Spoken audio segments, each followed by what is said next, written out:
তারপরে আপনি দেশে আসলেন কিভাবে? আমি দাবি ছাড়ে দিলাম যে আমি বেতন নেব না, আমি কিয়ামতের দিন যদি বেতন পাই থাকি কিয়ামতের দিন নেবো, ওইভাবে ছাড়ে দিয়ে চলে আসছি। যখন না করছি তারও 2 মাস পরে আমারে পাঠাইছে, বেতন নিব না করার পরে 2 মাস পরে আমারে পাঠাইছে বাংলাদেশে। আমার এই কথাটা বলছে অমুক ছেলের সাথে, হয়তো বা অমুক ছেলে আমার সাথে জোর করে শরীরে হাত দিচ্ছে, এটাও বলতে পারিনি। মা যদি সব থেকে ভালো বন্ধু হয়, মায়ের কাছে কিন্তু এই কথাগুলো বলা যায়। তারপরের থেকে আমি ওখান থেকে মনে করেন যে এতটা রং হয়ে গেলাম বাবা মার চোখে যে মনে হয় আমরা দুজনই কোনো বুদ্ধি করে এটা করছি। আমার আম্মারে খাইতে নিতে আমি যখন মানে মুডটা ভালো থাকতো, কি ফাজলামো করতে, হাসতো, আমি আম্মারে বলতাম যে আম্মা আসলে আমার সাথে কোনো কিছু হয়নি। ওই কথাটা বললে আমার আম্মা জানি কালো হয়ে যাইতো, তার মুখটা অন্ধকার করে ফেলতো। আমার আপা, বড় আপা আমার জুতা দিয়ে পিটাইতো প্রায় সময় ওই কথাটা উঠাইলে, যে আমি চাইতেছি তাদের কাছে সলিড হতে যে আমি আসলে কিছু করিনি। কিছু গল্প অবিশ্বাস্য হলেও সত্য। দুপুরে বাসায় দেখতাম খাবার কিছু নাই, ফ্রিজের ভিতরে বরফ থাকতো, বরফ আমি কামড়ায় খাইতাম। কিছু জীবন কাহিনী কষ্টের চেয়েও বেশি কিছু। তুমি যখন বড় হবা, বাবাকে সামনে পেলে তুমি কি বলবা? আমাদের সে উনি চলে গেল কেন? কিছু প্রশ্নের কোনো উত্তর নেই। সবকিছু ছেড়ে তোমার জন্য চলে আসছি, জাত কুল ধর্ম। কিছু গল্প সব ভালোবাসার গল্পকেই হার মানায়। আমার মাঝে মাঝে মনে হয় আমি সুইসাইড করে ফেলে, আমি হেরে যাচ্ছি। কিছু গল্প সমাজের বিবেককে নাড়া দেবার। জীবনের গল্পে কান পাতুন। মোর্শেদা, বয়স কত? ডিস্ট্রিক্ট দিনাজপুর। বয়স? বয়স 33-34 হবে, সঠিক আমিও বলতে ঠিক পারি আছে, না। সমস্যা নাই। কোথায় থাকছেন আপনি এখন? বর্তমানে আমি যাযাবর, আমার কোনো জায়গা নাই ভাই। আমি সবার আগে আপনাকে একটা সালাম দিতে চাই। আসসালামু আলাইকুম। ওয়ালাইকুম আসসালাম ওয়া রাহমাতুল্লাহ। আপনি লিসেনারদের জন্য আসসালামু আলাইকুম। যাযাবর বলতে মানে আপনি আমাকে একটু বলেন, কালকে আপনি কোথায় ছিলেন? এর আগে সৌদিতে ছিলাম। কালকে কোথায় ছিলেন?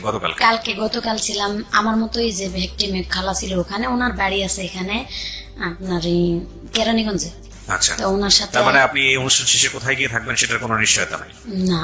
আচ্ছা, ঠিক আছে। এবং রাত্রে যাওয়ার মতো ওখানে কোনো মানে রাত্রে ওনার কাছে যাওয়া যাবে না। আপনার তো একটা মেয়ে সাথে করে নিয়ে এসেছেন, আমি দেখলাম যে মেয়ের বয়স কত? মেয়েটাকে দেখান, মেয়ে নিয়ে আমি বেশি অসহায় আছি। মেয়ের বয়স কত?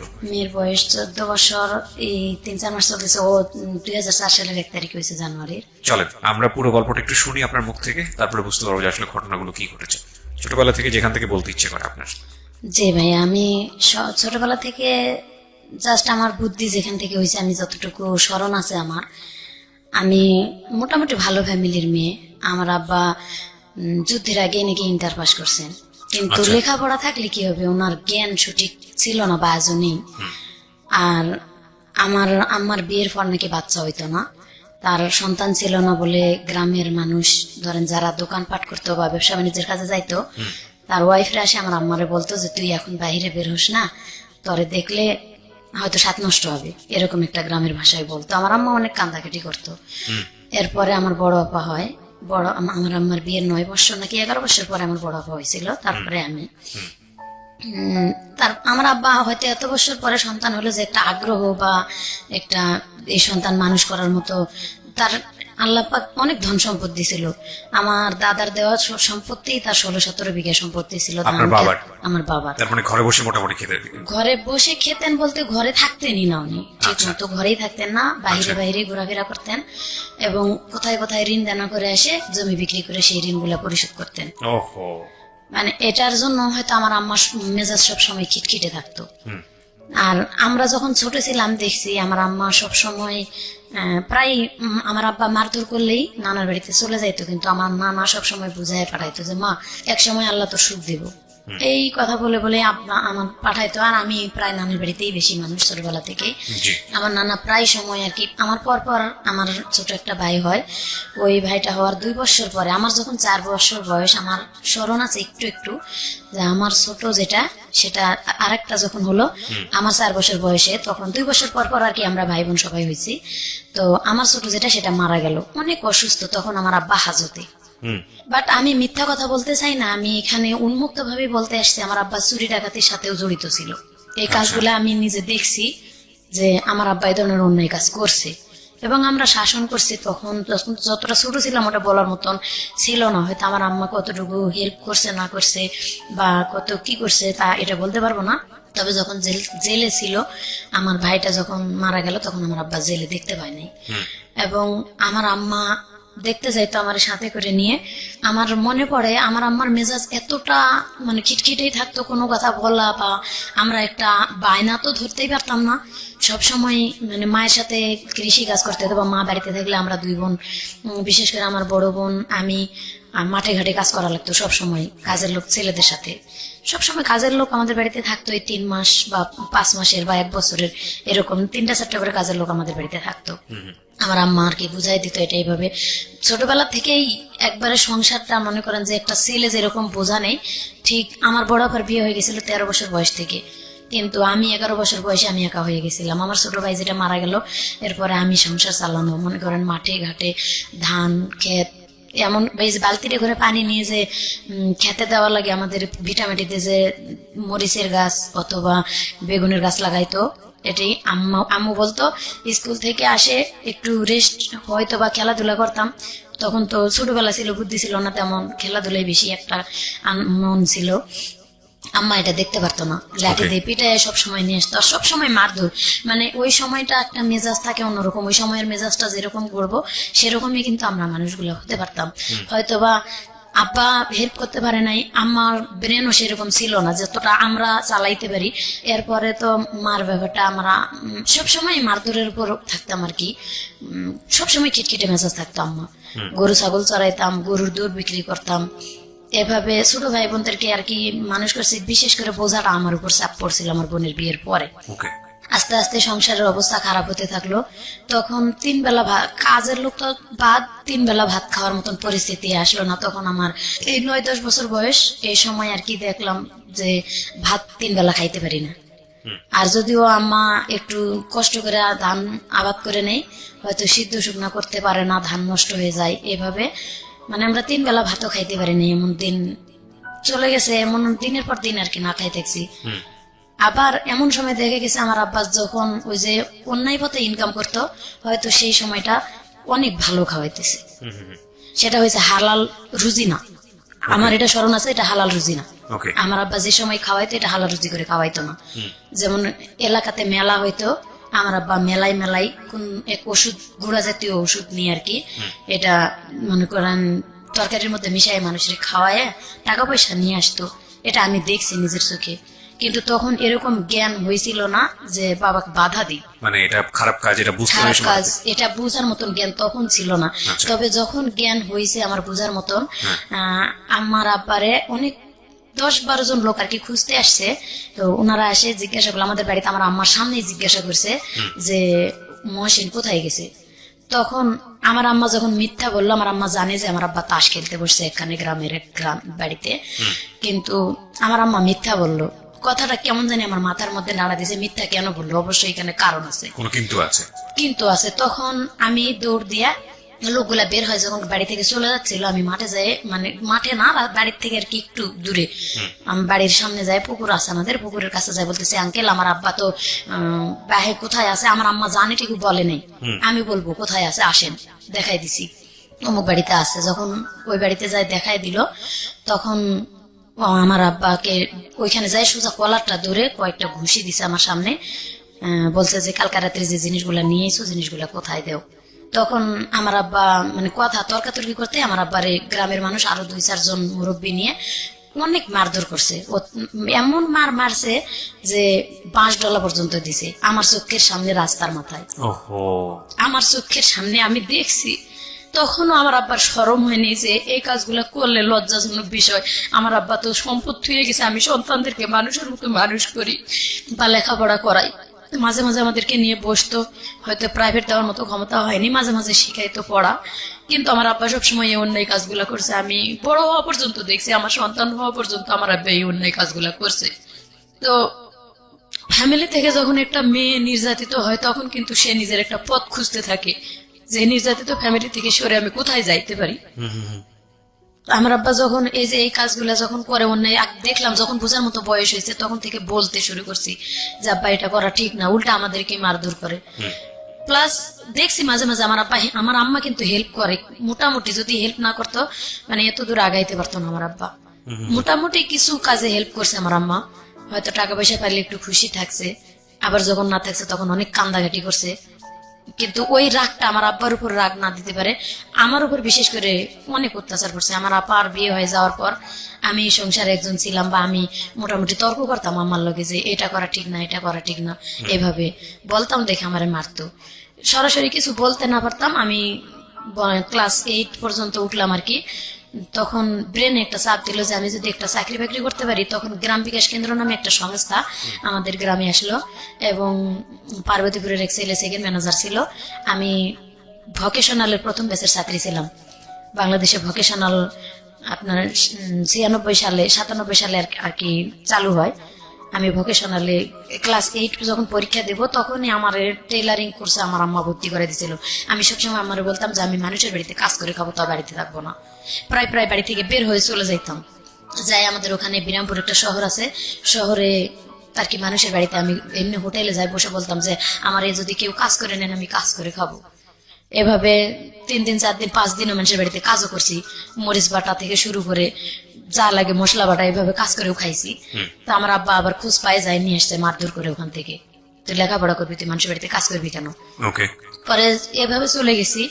যাওয়ার পরে ক্লাস 8 পাশ করি, যখন ক্লাস 8-এ পড়াকালীনই ওই গ্রাম বিকাশের সংস্থার খবর পাইলাম যে আমি স্কুল বাদ দিয়ে এটা ভোকেশনালে ওখানে টেইলারিং শুধু কাজ চলতো আগের বেসে। তো 96 আমি ওখানে ভর্তি হলাম, টেইলারিং কাজ শিখলাম 1 বছরের কোর্সে।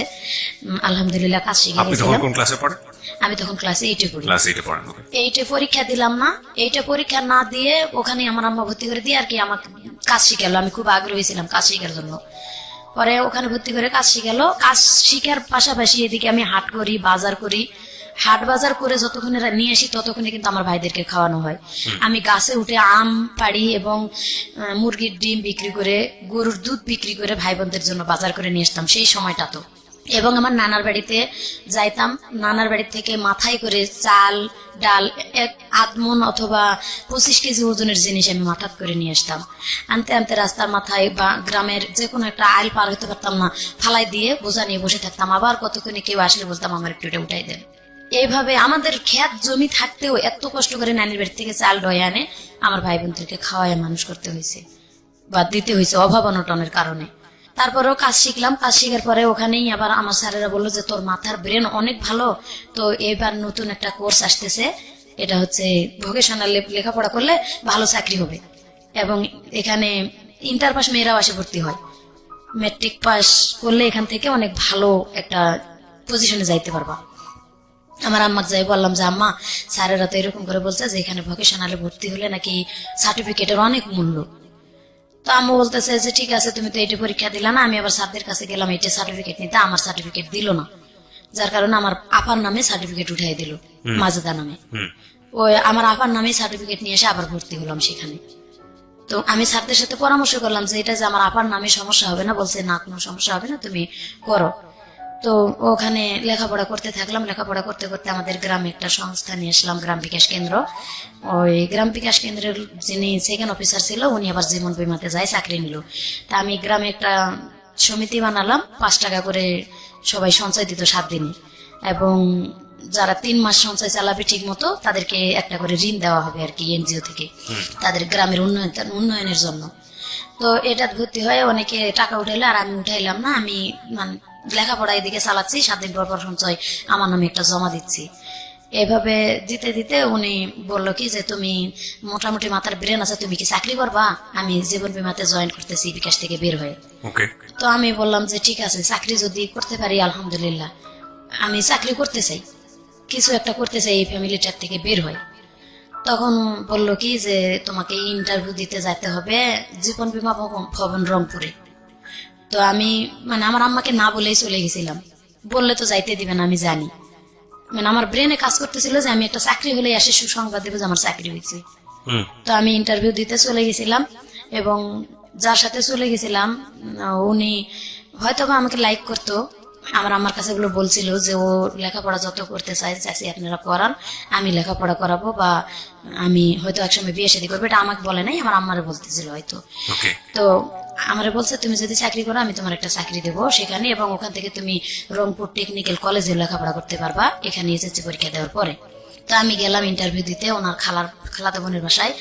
আমার রাখে ইন্টারভিউ দেওয়ালো, পরীক্ষা দেওয়ালো। পরীক্ষা দিয়ে আমি ওখান থেকে মানে পাস হয়েছি, রেজাল্ট ভালো দিছে যে এখান থেকে তুমি চাকরি করতে পারবা, তোমার মাঠকর্মী হিসেবে তোমার চাকরি দেওয়া হবে।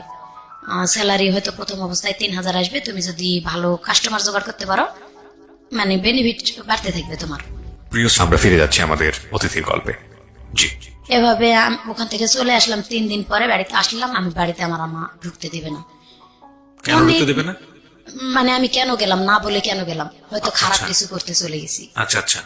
এমন তখন কি মার, আপনি ক্লাস 8 আমি ক্লাস 8 এর শেষের দিকে আর কি শেষের এটা। দিকে? আচ্ছা। এমন মারছে আমার, অনেক মারছে আমার মা ওই সময়টাতে। এমন মারছে যে আমি উঠতে পারতেছি না বিছানা থেকে।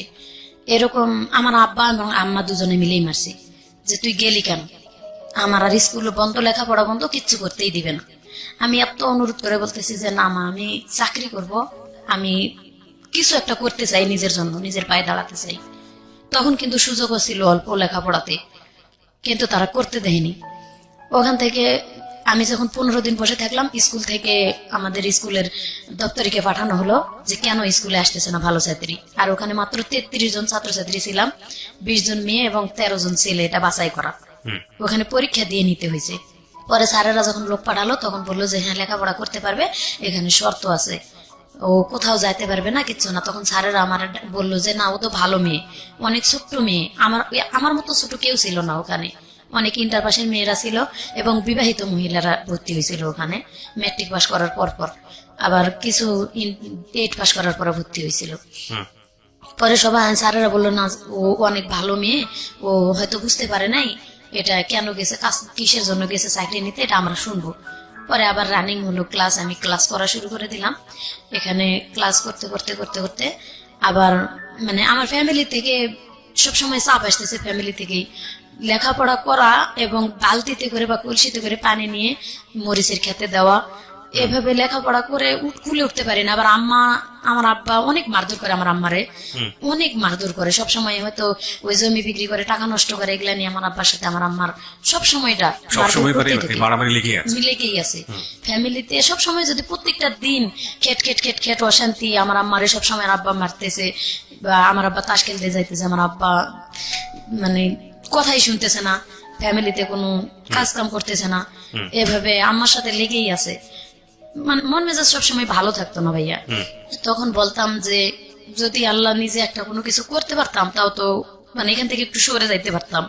পারতেছি না নিজের বাপ যেহেতু কিছু বলতে যে কেন এরকম করতেছো, বা আম্মার সাথেও বলতে পারি না। আমার আম্মা অসুস্থ হয়ে থেকে দেখতে পারি, সারা রাত আম্মার সেবা করতে করতে কাটে যায়। সকালবেলা উঠে রান্না করে রেখে স্কুলে যাই, আর গরু ছাগল বাঁধে রেখে স্কুলে যাই। স্কুল থেকে আসে আবার সেই গরু ছাগল মাঠ থেকে আনে পানি খাওয়ায়। আবার আম্মা দেখা গেছে অসুস্থ হয়ে আছে, আবার এই আকন্দের পাতা, এই পাতাটি নিয়ে এসে পাতা বালু নিয়ে এসে গরম করে আবার আম্মার সেক দিতে হয়, মলম দিয়ে ডলা দিতে হয়, আবার মারের কারণে আবার মানে প্রায় নিত্য দিন এটি। গরু ছাগল নিয়ে এসে সেই গরু ছাগল বাঁধতে হয়, উঠাইতে হয়। আর তখন তো ছেলে মানুষের মন, একটু খেলাধুলার দিকে যাইতাম, খেলাধুলা করলে হয়তো গরু ছাগল কারো খেতে গেছে, ধরে খোয়াড়ে দিছে। আমার আব্বা যদি শুনছে যে খোয়াড়ে দিল, আমি ঘুমায় গেছি হয়তো বা ঘুমার ভান করে রয়েছি, খোয়াড়ে যদি গরু ছাগল দেয়, এই সময় কিন্তু নিজের মনটাই খারাপ থাকে যে গরুটা আমি চড়াইতে নিয়ে গেলাম বা ছাগলটা চড়াইতে নিয়ে গেলাম, খোয়াড়ে দিল, ঘুম আসে না। আমার আব্বা যতক্ষণ বাসায় না আসে আমি কিন্তু চুপ করে চোখ বুঝে শুয়ে থাকি। আমার আব্বা ঘুমের তালে আসে পাতা দিয়ে ইচ্ছা মতো বাড়ি শুরু করে দেয় যে গরু ছাগল ছাড়াইতে কই গেছিলা, কেন নিয়ে গেল খোয়াড়ে। আব্বার পাও ধরে, আব্বা আর মায়েরও না, এভাবে মার দিও না, আমরাই তো সবসময় দেখি সংসার, তুমি আর কতটা গুরুত্ব দেও। খুবই দুঃখজনক। এভাবে আরো বেশি মারধর করে। আমাদের ঘর ছিল না থাকার, একটা ঘর, বাবা মা থাকে বুঝে নিত।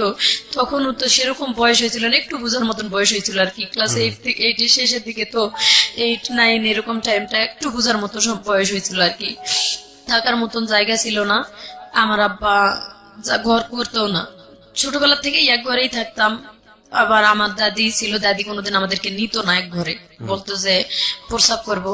যার কারণে আমার দাদি যখন মারা যায়, আমরা তখন ছোটই ছিলাম, ওই পরের থেকে দাদি মারা যাওয়ার পরে ওই একটা ঘরই আমাদের ঘর যেটা ছিল এটা অরিজিনাল ঘরটা পড়ে গেল। এমনও দিন আছে ভাত খেয়ে ঘরটা ঝাড় দিয়ে হয়তো ভাতের আটাটা একটু দেয়ালের দিকে ঠেলে দিয়ে থুয়ে দিত আম্মা, ওইখানে বিছনা করে ঘুমাই থাকতাম।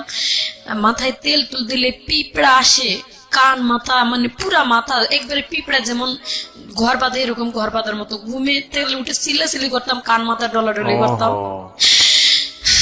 আব্বা উঠে একবারও দেখতো না, হয়তো আম্মা উঠতো মাঝে মাঝে, আর মাঝে মাঝে বলতো যে ঝাড়া দেও মাথাটা ঝাড়া দেও, কিন্তু একবারে ঘর বাঁধার মতো পিঁপড়া, বড় বড় দাঁতলা লাল পিঁপড়া গুলো কানের মধ্যে কামড় দিয়ে। এরপর পরে এত কষ্ট করে থাকতে থাকতে আল্লাহর কি হুকুম, এরপরে 95 বন্যাতে আমার ঘরটার সব ভেঙে গেছিল। তখন আমি স্কুল থেকে আসে বালি প্লেটে করে পুকুর থেকে পানি উঠে হতাম বা এই কাদা উঠাতাম ডুব দিয়ে দিয়ে, উঠে এই কাদাটি 5 দিন 7 দিন শুকায় আবার ওই কাদা মাথায় করে টোয়াই নিয়ে এসে আম্মারে কইছি, আম্মা তুমি বাদ দাও, আমি মাটি উঠে দিয়ে এভাবে ঘর করবো, আমরা ঘর না হলে থাকতে পারবো না। তালপাতার বেড়া করে থাকে, পরে ওই ঘর দিয়ে আমরা নিজেরাই ঘর তৈরি করলাম, আম্মা আর আমি। বিশেষ করে আম্মা আর আমি পরিশ্রম করে ঘর দুটা তৈরি করলাম, মাটির ঘর। এবং গ্রামীণ ব্যাংকের থেকে কিস্তি উঠায় আম্মা ঘরে টিন দিল, দিয়ে মোটামুটি আর কি একটু সচ্ছলের দিকে তখনকার থেকে হালকা নিজেরা আম্মা আমি এই কিস্তি উঠায়া গরু ছাগল পালে এভাবে ক্ষেত খামার নিজেরা একটু করে চালাইতে পারতেছি টুকটাক করে। ঠিক এরকম অবস্থায় আমার স্মরণ আছে যে আমি যখন ক্লাস 9-এর প্রথম দিকে, তখন মানে গ্রামের টিভি ছিল, সাদা কালো টিভি, আমার এক মামার বাড়িতে, গ্রামে হয়তো আর এক ভাইয়ের বাড়িতে। তো রাত্রে সবাই যাইতো, আমরা মাঝে মাঝে লেখাপড়া শেষ করে আবার টিভিও দেখতে যাইতাম। তো একদিন রাত্রে আমি টিভি দেখতে গেছি আমার মামার বাড়িতে, আমার অনেক খারাপ লাগতেছে, আম্মারে বলতেছি, আম্মা আমার জানি শরীরটা অনেক খারাপ লাগতেছে, তো তোমরা নাটক শেষ করে আসো। তখন ছোট ছোট ডেউ নাটক হইতো, বলছে যে তোমরা পরে আসো একটু, আমি আগে যাই। তো নাটক শেষ হয় নাই, আমি চলে আসছি। আমি আসলে আম্মা পিছে পিছে, আমার আম্মা ওরা চলে আসছে। আর আমি যে চলে আসছি, আমার মামাতো ভাই কোন ফাঁক দিয়ে চলে আসছে ঘরে আমি জানি না। আমি সোজা আমাদের বাড়িতে ঢুকে আগে আমার মানে কারেন্টের সুইচ অফ না করে ঘরের দরজাটা শুধু খুলে দিছি, তালাটা খুলে বাইরের দরজা খুলে রেখে আসছে। আম্মা তো পিছে আসবেই 10 মিনিট পরে। আমি বাইরের দরজা খুলে রেখে চলে আসে, তালাটা খুলে আমি কলপাড়ে গেছি যে প্রসাব করে হাত মুখ ধুয়ে আসি, ধুয়ে ঘুমাবো। আমি কলপাড়ে গেছি, কলপার থেকে ঘরে আসে ঢুকা মাত্র আমার মামাতো ভাই আমার জড়ায় ধরছে। যখন ও আমারে জড়ায় ধরছে, আমি চিনতে পারি নাই কি, আমি চিৎকার যে জোরে দেবো এরকম পারি না, তার কারণে এটা গ্রাম মান সম্মান যাবে। আমি বলতেছি যে কে তুই সর, আমার কাছ থেকে সরে যা। ওর সাথে শোক দিতে পারতেছি না, তবে মানে এত জোরাজোরি করতেছে, খামসাগামি করতেছে। আমি ওরা ধাক্কা দিয়ে চৌকির উপরে, আমাদের ঘরে চৌকি ছিল, চৌকিতে ফালাই দিতেছি, ও আবার উল্টা আমারে ধাক্কা ফালাই দিতেছে। এভাবে কুস্তে কুস্তে অনেকক্ষণ আমি প্লিজ হাত পাও ধরতেছি, অনুরোধ করতেছি, ভাই তুই কে, তুই সর। পরে ওর কণ্ঠটা বুঝতে পারছি আমি যে ও আমার মামাতো ভাই। তো আমি ওরা বলতেছি, তুই আমার এখানে কেন আসছিস ভাই, তুই সর ভাই। যখন শুনে না তখন অনেক খারাপ ভাষা, গ্রামের খারাপ ভাষা তো জানেনি কি কি খারাপ ভাষা করে বলতে হয়, একবার এইভাবে বলতেছি, এরপরও শুনে না। তার মধ্যে আল্লাহর হুকুম আমার আব্বা আম্মা চলে আসছে। আমি ঘাইমা ভাই, একবার জ্বর জ্বর করে আমার শরীর দিয়ে ঘাম পড়তেছে। আমার আব্বা আম্মা আসে বাড়িতে ঢুকছে, ঢোকার পরে ওর সাথে সাথে চৌকির নিচে ঢুকে গেছে।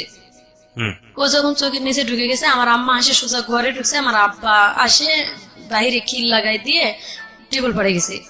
তো আমার আব্বা যখন টিউবওয়েল পড়ে গেছে, তখন ওই আমার আম্মা ঘরের দরজার পাশে দাঁড়িয়ে আছে, আর আমি কাঁপতেছি। আমার যে আম্মা ডাকতেছে ঘরে, বাতি দিস নিকা, বাতি দিস নিকা। আমি ভাই আমার কণ্ঠ বের হইতেছে না যে আমি কথা বলবো, এরকম মানে এতটা আতঙ্ক হয়ে গেছি।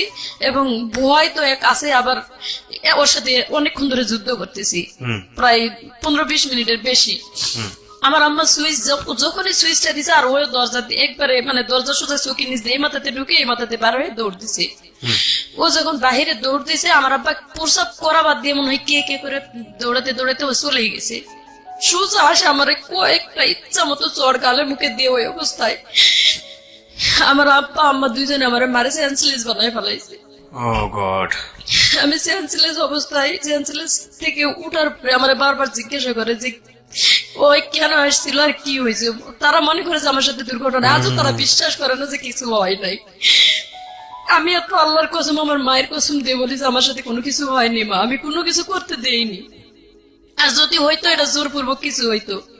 আমার আম্মা বিশ্বাস করে না, তুই মিথ্যা কথা বলে হয়তো ওর সাথে পরামর্শ করে তোরা আইছিস, এটা এইভাবে যে আমরা ওখানে আছি, তোরা পরামর্শ করে এখানে আইছিস। আল্লাহর কসম ভাই, আমার সাথে ওর সাথে কোনোদিন এই ধরনের কথা বা ও কখনো আমার এই কথাটা বলেও নাই। ও আমার থেকে বয়সে ছোট ছিল, আর ও এরকম কিছু করবে আমিও কখনো পরিকল্পনা করিনি। তারপরে কি হলো? আমার আম্মার এটা বিশ্বাস করা উচিত ছিল, কিন্তু বিশ্বাস করেনি। বলছে যে অ্যাক্সিডেন্ট একটা কিছু হয়েছে। তখন থেকে ওই ছেলের সাথেও আমি কথা বলি না। আমার সাথে সাথে আমার আম্মা বের হয়ে আমার মামির কাছে গেছে, যাই মামির সাথে কি বলে চলে আসছে জানি না। তারপরে তখন আমার দিকটা আরো অন্যদিকে চলে যাচ্ছে যে আমি কিভাবে এই ফ্যামিলি থেকে বের হতে যেতে পারবো। মানে সব সময় এমন খারাপ ভাষা ইউজ করতো আমার আম্মা, আরো বেশি। ওই সময়টা তো একটা ইয়ং মা সব থেকে ভালো বন্ধু হওয়া দরকার সন্তানের, সেই সময়টা মা সব থেকে ভালো বন্ধু হওয়ার দরকার। কিন্তু আমার মা ছোটবেলাতে যা করছে করছে, কিন্তু ওই সময়টা এসে একটু অন্তত নর্মাল হওয়ার প্রয়োজন ছিল। এমনিতে রাত্রের দিনে হাট বাজার করাইতো, লাকড়ি ঘড়ি কুড়াইতো, এই বয়সে যায় লাকড়ি কুড়ায়, কুষারের ক্ষেত থেকে, মানুষের কুষারের ক্ষেত থেকে ঘড়ি বোঝায় বোঝায় ওই সময়টা তো কুড়াই নিয়ে এসে দিছি। এরকম অবস্থায় কিন্তু গ্রামের ছেলেদের কাছে অনেক লাঞ্ছিত হইতে হয়। সেগুলা তো মায়ের কাছে বলার মতো সুযোগ ছিলই না, কখনো বলতে পারিনি যে অমুক ছেলে আমার এই কথাটা বলছে, অমুক ছেলের সাথে হয়তো বা অমুক ছেলে আমার সাথে জোর করে শরীরে হাত দিচ্ছে, এটাও বলতে পারিনি। মা যদি সব থেকে ভালো বন্ধু হয়, মায়ের কাছে কিন্তু এই কথাগুলো বলা যায়। তারপরের থেকে আমি ওখান থেকে মনে করেন যে এতটা রং হয়ে গেলাম বাবা মার চোখে, যে মনে হয় আমরা দুজনই কোনো বুদ্ধি করে এটা করছি।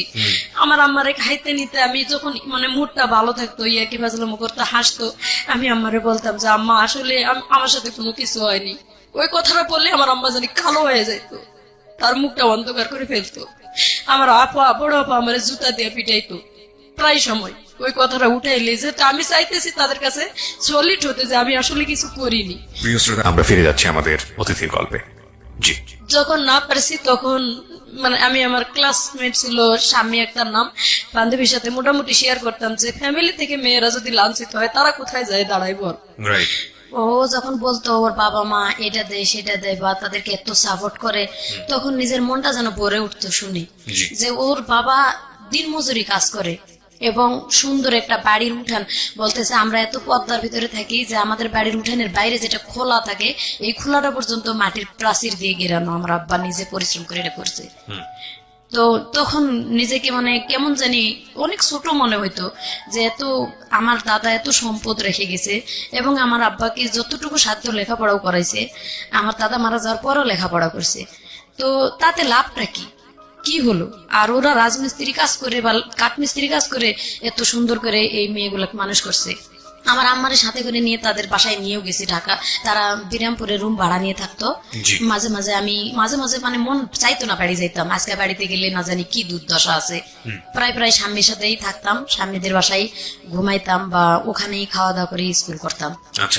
তো এভাবে করতে করতে একদিন জানি না সেরকম বয়সে হয়তো অনেক ছেলেরাই চয়েস করছে, ছেলেরা অনেক ডিস্টার্ব করতো। আমি এটা আমার কাছে যাই বলতাম যে আম্মা আজকে এই ছেলেটা অমুক কথা বলছে, অমুক ছেলেটা অমুক কথা বলছে।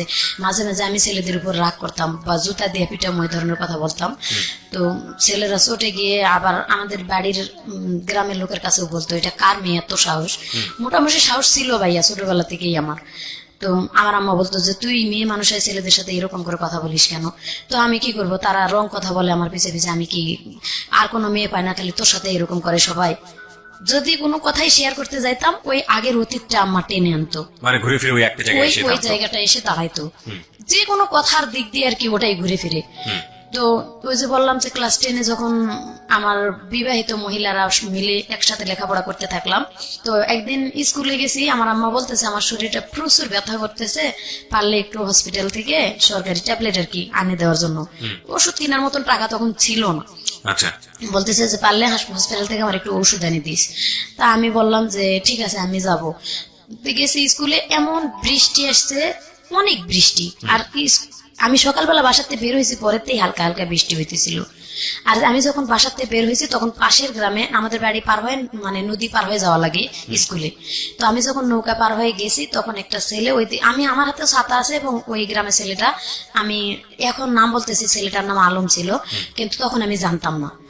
ছেলেটা আমার সামনে এসে দাঁড়িয়ে বলতেছে যে মোটামুটি হ্যান্ডসাম ছেলেটা ছিল, আসে বলতেছে আপু আপনার বাড়ি কোন জায়গা? তো আমি বললাম যে অমুক গ্রামে। আপনার আব্বার নাম কি, আপনার নাম কি? আমি একটু রাগ হলাম যে একটু এমনি বৃষ্টি পড়তেছে আর আপনি এত কিছু জিজ্ঞাসা করার দরকারটা কি? আপনার গ্রামে আমার খালার বাড়ি অমুক, আমার খালা লাগে যাই জিগায়। এভাবে বলে আমি তার সাথে আর কোনো কথা বলিনি। ছেলেটা আমার পিছিয়ে পিছিয়ে হাঁটতেছে, সামনে যাই রিক্সা পাইছি। তো রিক্সায় উঠছে, ছেলেটা বলতেছে আমি উঠবো, এক রিক্সায় গেলে সমস্যা কি? আমি কই না, আপনি রিক্সায় যাইতে পারবেন না। বলতে আমার আব্বার বন্ধু যে ক্লোজ সবসময় রানিং মেম্বারই করে, আমার আব্বা ওনার হয়ে কাজ করে। উনি আর কি মূর্খ মানুষ ছিল, তবে মেম্বার, ওনার কাজগুলো আমার আব্বা করে দিত। তো উনি যাই দেখতেছে ছেলেটা আমার সাথে কথা বলতেছে আর কি, রিক্সায় উঠবে এরকম কিছু কথা। তো আমি ওই ছেলেটারে ডাইরেক্ট বলে দিলাম যে না, আপনি কেন রিক্সায় উঠবেন? তো চাচা আসছে, আমি বলছি চাচা আপনি উঠবেন নাকি, আসেন। আমার আব্বা যেহেতু বন্ধু আর সবসময় আমাদের বাড়িতে উঠা বসে, আমি ওনার মেয়ের মতো। বললাম চাচা আসেন, উঠেন, বসেন। তো চাচা আসে উঠলো আমার রিক্সায়, বসে চাচার সাথে আমি গেলাম স্কুলে। চলে স্কুলে যাই, সেদিন ক্লাস হলো না। তখন মানে সিনেমা হলে ছবি লাগাইছে আসামি বধূ। তো সব মহিলারা, বিবাহিত মহিলারা কি, যে টিচার ছিল টেইলারিং টিচার, উনি সবার সাথে ফাজলামো করতেছে, আজকে তো ক্লাস হবে না, তো তোমরা সবাই এক কাজ করো, মানে উনি জানি আমাদের সাথে বলছে তোমরা সবাই মিলে আসামি বধূ ছবি দেখে আসো, সিনেমা দেখতে যাও। তো যারা যারা বাড়ির পাশে বাড়ি ছিল, হিন্দু বৌদি যারা ছিল বা মুসলমানও ছিল, বলতেছে ঠিক আছে, এটা তো একসাথে হলে ভালোই হয়, হালকা হালকা বৃষ্টিও আছে। আমারে পিচ্ছি বলে ডাকতো সবাই, বলতেছে পিচ্ছি তুই কি যাবি? তো কেমন জানি মনটা আনন্দ হয়ে উঠলো, ঠিক আছে সবার সাথে গেলে মনে হয় একটু ভালোই হয়। মনটা আরো বাড়ি থেকে মন খারাপ করে এসছে অনেক, সকালবেলায়ও হয়তো আব্বা আম্মা একটু রাগারাগি দেখে আসছি, মন খারাপ। আমি চলে গেছি তাদের সাথে। আমি কই আমার কাছে তো টাকা নাই বৌদি। বৌদি বলতেছে যে আমি তোর দাদার কাছে বলে টাকা নিয়ে এসছি, বাড়ির পাশে আর কি তার দোকান ছিল, এক পাইলট স্কুলের সামনে তার হাজবেন্ডের দোকান এবং তার বাড়ির সাথেই। ওনার শাশুড়িকে বলে ওনার বাচ্চাকে রাখে, বললো যে আমার এখান থেকে সবাই যখন যাচ্ছে আমরা সবাই মিলে যাবো একসাথে। উনি আমাকে টাকা দিল, নিয়ে গেল সিনেমা হলে। উনি টিকিট কেটে দিচ্ছে, টাকাও দেয় নেই, ওনাদের রিক্সায় করে নিয়ে গেছে। সিনেমা দেখছি আমরা। ওই সিনেমা দেখতে নাকি আমার যে আছে আমার সাথে রিক্সায় আসছে, উনি দেখছে। তো উনি আমার আব্বাকে ডাকে বলছে কি যে তোর মেয়ে অমুক গ্রামের অমুক ছেলের সাথে সিনেমা দেখতে আসছে। আচ্ছা, এখানে মানে একবারে সব জিনিসগুলো পরে প্রমাণ করে দিছে। কিন্তু আমার আব্বা না শুনে না জানে সোজা বাড়িতে গেছে, যায় দেখে আমি স্কুল থেকে যাই ভাত খাইতে বসছি। আমার আম্মা আমার জন্য বসে আসছিল, ভাত খাই নাই। আমিও, আম্মা বলতেছে স্কুল থেকে আসতে আসতে এত দেরি হলো কেন? রাইট। আমি কথাটা মুখ দিয়ে বলবো যে সিনেমা হলে গিয়েছে, এই কথাটা বলার মতো সুযোগ পাইনি। আমার আব্বা বাড়িতে এসে ঢুকছে এবং উল্টা আমার আম্মা আবার প্রশ্ন করতেছে তোরে যে ওষুধ আনতে বলছিলাম তুই কি ওষুধ আনছিলি? তো আমার আব্বা একটা খারাপ ভাষা ইউজ করে ডাইরেক্ট মানে ফিরা, যে ফিরাতে আমরা বসে ভাত খাই, আমার আম্মা এক পেড়াতে বসে, আমি এক পেড়াতে বসছি, আর এক পেড়ে তুলে আমার ঠাস করে মাথার উপরে বাড়ি দিছে। তো মাথাটা আমি হালাইছি, পরে এইখানে বাড়ি, এখনো দাগ আছে, এখানে কাটার মানে ফাটে গেছে জায়গাটা। আমি তো সেন্সলেস হয়েছে কিনা ওই মুহূর্তে বলতে পারি না, তারপরে কি হয়েছে তা বলতে পারি না। আমার আম্মা নাকি আমার উপরে করছে, আমার আম্মারেও অনেক মারধর করছে। আশেপাশে বাড়ির মানুষ জমা হয়েছে, কেন মারধর করছে, ডাইরেক্ট এই খারাপ ভাষা ইউজ করছে আমার আব্বা, যে এরকম অমুক ছেলের সাথে সিনেমা দেখতে গেছে। এভাবে যদি বাবাই বলে তাহলে কি একটা মেয়ের বিয়ে দিতে গেলে কিন্তু অনেক কষ্ট হয়ে যায়। আমার বড়াম্মারা বলতেছে যে আমরা তো বাড়ির পাশে থাকি, আমরা তো দেখি না একটা, আমি আমার আম্মার এত সংসারে হেল্প করার পরে যদি বড়াম্মারা বলে যে মা আমাদের একটু রুটি বানাই দিয়ে যা, অথবা রান্না করে দিয়ে যা, তরকারি কাটি দিয়ে যা, ঘর লেপে দিয়ে যা, আমি কিন্তু তাও করি। এর জন্য সবাই আমারে ভালোবাসে যে ও বাড়ির কাম করে করে আমাদেরও কাজ করে দেয়। তাদের মেয়েরা আর কি এতটা কাজ করে না, তাদেরকে বলে দেখ ও নিজের বাড়ির কাজ করে লক্ষ্মী মেয়ের মতো, আমরা বললেও কোনোদিন না করে না। তো তারা আসে এই কথাগুলো বলে যে ওর তো কোনো সময় আমরা এরকম দেখি না, ও শৃঙ্খল। তো ও এই ধরনের কাজ করছে, সেটা তুমি বাপ তুমি গোপনে এসে বলতে পারতা আস্তে আস্তে যেটা করা ঠিক না, তুমি এভাবে মারধর করলা কেন? এরপরে আমি লজ্জায় গলায় ফাঁস নিতে গেছি, ভোরবেলার দিকে জ্ঞান ফিরছে আর কি। আমি জ্ঞান ফিরে দেখি আমি শুয়ে আছি একা, আমি ওর না পেয়েছে আর কি গলায় ফাঁস নিতে গেছি। যে এভাবে ছোটবেলাতে তো অত্যাচারে মানুষ হইতেছি, আবার এখন উপযুক্ত হয়েছি, যদি ফ্যামিলিতে অত্যাচারিত হয় এভাবে কোন ভালো ঘরে বিয়ে হবে? আমাদের তো ভালো ঘরে বিয়ে হওয়ার কোনো সম্ভাবনাই নাই। যার কারণে আমি গলায় ফাঁস নিয়ে মরতে গেছি। আমার আব্বাই দেখছে, আবার কেমনে ঘুমেতেছে, তখন পাইছে আমি আর এক ঘরে থাকি, ঘরের মাঝখান দিয়ে দরজা, তো ওই দরজার মানে দরজা লাগানো ছিল না। দুইটা ঘর করছিলাম আম্মা আমি মিলে, কিন্তু দরজা ছিল না, টাকা পয়সা অভাবে বানাইতে পারিনি। তো ওই পাশের ঘরে আমি ছিলাম। আমার আব্বা দেখে আবার দৌড় দিয়ে ঘরে যায়, উন্নাটা ঘষে আবারও মারছে আমার। তখন অনেক মারলো, মারার পর আবার স্কুল লেখাপড়া বন্ধ। তো যখন 7 দিন স্কুলে না গেছি, এদিকে তো মানে 3 দিন পরে ওই ছেলের নাকি আব্বা দেখা পাইছে। ওই ছেলের বাড়ি যে অমুক গ্রামে, আমাদের পাশের বাড়ির এক ছেলেই ওই ছেলের দেখা পায়, পরের দিনেই বলছে যে কিরে তুই নাকি মুর্শিদারে নিয়ে সিনেমা দেখতে গেছিস, তোর জন্য দেখ মেয়েটার মারে কি অবস্থা। কয় মুর্শিদাকে আমি তো চিনিই না। তখন ওইভাবে যখন বলছে আমি চিনি না, কয় তুই চিনিস না অথচ তার এভাবে মারলো, তুই কি সিনেমা সত্যি সিনেমা দেখতে যাস নাই? কয় না আমি সিনেমা দেখতে যাই নাই। তো 3 দিনের দিন ছেলেটা নিজে আব্বার সাথে দেখা হয়, আব্বারে বলে বলতেছে যে চাচা আপনি বলে আমার জন্য আপনার মেয়ের তো দুর্নাম হবে, আমারও দুর্নাম হবে এলাকা। আপনি কি যাচাই করছিলেন যে কোথায় গেছিল আপনার মেয়ে, কেন গেছিল, কার সাথে গেছিল? আমার আব্বা বলে কথা বলে না, বলতেছে যে কোনো ঘটনা না, আপনার মেয়ে নদী পার হয় আমার আমি জিজ্ঞাসা করছি আপনার নাম কি, আপু নাম কি, বাবার নাম কি? তো আপনার মেয়ে আমার নামই বলেনি, আমি জান মুখে আপনার মেয়ের নাম মুর্শিদা। তখন আব্বা বাড়িতে এসে ভাত খাইতে বসে কাঁদতেছে আর কি, লজ্জায় নিজের মাথাটা উঁচু করে দেখাইতে পারতেছি না মেয়ের সামনে আমি এভাবে মেয়েরে মারলাম। রাইট। এটা নিজের থেকে আর কি অনুতপ্ত হইলো আমার আব্বা। কিন্তু আমি লজ্জায় আমার আব্বার সামনে আসিও নেই। কয়েকদিন মনে হয় না খাইছিলাম, আমি বলতে পারি না কয়েকদিন না খাইছিলাম। না খাই থাকলেও কিন্তু মার কাছে হেল্প করছি, মার সাথে মানে মন ভার অবস্থায় চলতেছি, হেল্প করতেছি। আমার মামা ডাক্তার ছিল, পিছনে ব্যান্ডেজ একটু করে দিছিল, মানে রক্ত বেরিয়েছিল। এইভাবে যে ছেলে আমার সাথে ওই যে করলো না প্রথম, ওই ছেলের বাবাই ডাক্তার, মামা আমার। এভাবে আর কি 7 দিন যখন গেল তখন আবার স্যারেরা খোঁজ নিল যে এই মেয়েটা স্কুল অ্যাবসেন্ট করে না, তা আবার কেন অ্যাবসেন্ট করলো। তখন বাড়িতে আবার দপ্তরে আসলো, আম্মা বললো যে ওর লেখাপড়ার দরকার নেই, আমরা বিয়ে শাদী দিয়ে দিব, এভাবে হবে না। মানে আমার আব্বার উপর রাগ করে এটা বলতেছে যে কারো কাছে শোনা নাই কিছু নাই, নিজের মেয়ের দুর্নাম বার করে বসে থাকে, এভাবে আর করবো না, থাক। তখন আমি মানে স্কুলে যাবো না, একটা ডিসিশন নিয়েছি স্কুল আর করবোই না। এভাবে 2 দিন 4 দিন পর পর স্কুল বন্ধ করে দেয়, ইচ্ছা মতো কয়ে যাও, ওটা হবো না, এভাবে লেখাপড়া আমি করবো না। তো স্কুল থেকে স্যারেরা বললো যে তুমি মেট্রিক পরীক্ষাটা পর্যন্ত অন্তত পড়ো, তোমার ভালো হবে। তো আব্বারেও বুঝাইলো অনেক, আমারও বুঝাইলো। আমি আমার আব্বার সাথে তখন রাগ করে প্রায় অনেকদিন কথা বলিনি। স্কুলে যাওয়া শুরু করলাম, আবার স্কুলে যাইতেছি, ক্লাস 9-এ পরীক্ষা দিলাম, মানে এসএসসি পরীক্ষার মতোই গার্ড দিয়ে আমাদের পরীক্ষা হলো 9-এ। আবার 10-এ উঠলাম। 9-এ আমার 12টা সাবজেক্ট নিয়ে লেটার নিয়ে পাশ করলাম মোটামুটি, মানে ভালো পজিশনে। স্যারেরা বললো যে ও অনেক কিছু করতে পারবে, যেহেতু এখনো বয়স অনেক কম আছে। আপনি আমার আব্বার এটাকে মিটিং করলো যে আপনি ওরে একটু হেল্প করেন, দেখবেন মেয়েটা অনেক উপরে উঠতে পারবে, অনেক কিছু করতে পারবে। এ কথা বলে তখন আমি 7200 টাকা ওখান থেকে একটা ইয়ে পেলাম আর কি, টাকা স্কুল থেকে ওটা দিত 260 টাকা করে মনে হয় বেতন হিসেবে, সেটা একবারে দিল। দিয়ে আমার আব্বা ডাকেই দিছে, দিয়ে হাতে দিয়ে বলছে যে এটা দিয়ে মাত্র 2500 টাকা লাগবে একটা সেলাই মেশিন কিনে দিতে, আপনি 2500 টাকাতে একটা সেলাই মেশিন মেয়েটারে কিনে দেন। তো আমার আব্বা সেলাই মেশিন কিনে দিল না, কিনে দেয়নি, কান্দাকাটি করছি অনেক, তারপরও দেয়নি। এরপরের থেকে বিয়ের প্রস্তাব খোঁজা শুরু করলো। মেন রহস্য হয়েছে বিয়ে দেওয়ার, আমার নানার বাড়ির সম্পদ পাবে আমার আব্বা। আচ্ছা, আমার যদি বিয়ে দিতে পারে তাহলে মামারা দিবে আর কি সম্পদটা, যেহেতু একটা মেয়ে উপযুক্ত হয়েছে, আমার আব্বা পরিশ্রম করে না। এই উসিলাই আর কি আমার বিয়ে ঠিক করা শুরু করলো। আজকে এখানে কালকে এখানে গরুর মতো দেখা শুরু করলো। আজকে এক জায়গার লোক আসে দেখে যায় 2000-2500 খরচ করে, আবার 3 দিন পরে আরেকখানের লোক আসে দেখে যায়, এভাবে খরচ করে স্কুল করতে দেয়। মানে আপনাকে দেখতে আসতো লোকজনে দেখতে আসতো 2 দিন 4 দিন পর পর। আমার কাছে খুব খারাপ লাগতো ভাইয়া এটা, যে আমি লেখাপড়া করবো, আমি রানিং একটা ছাত্রী, আমি আর কিছুদিন পরে মেট্রিক পরীক্ষা দেবো না। আমার আব্বা এমন ভাবে উঠে পড়ে লাগলো বিয়ে দিবেই, কেন এভাবে উঠে পড়ে লাগলো আমি নিজেও বুঝতে পারতেছি না। আমি বারবার আম্মার কাছে বলতেছি যে মা আমি বিয়ে করবো না, অন্তত মেট্রিকটা আমার পাশ করাও তোমরা। আমার আম্মা বলতেছে আমার করার কিচ্ছু নাই, আমি কিচ্ছু বলতে পারবো না, তোর বাবার সাথে আমি কথা বলতে গেলেই মানে মার খাওয়া লাগে।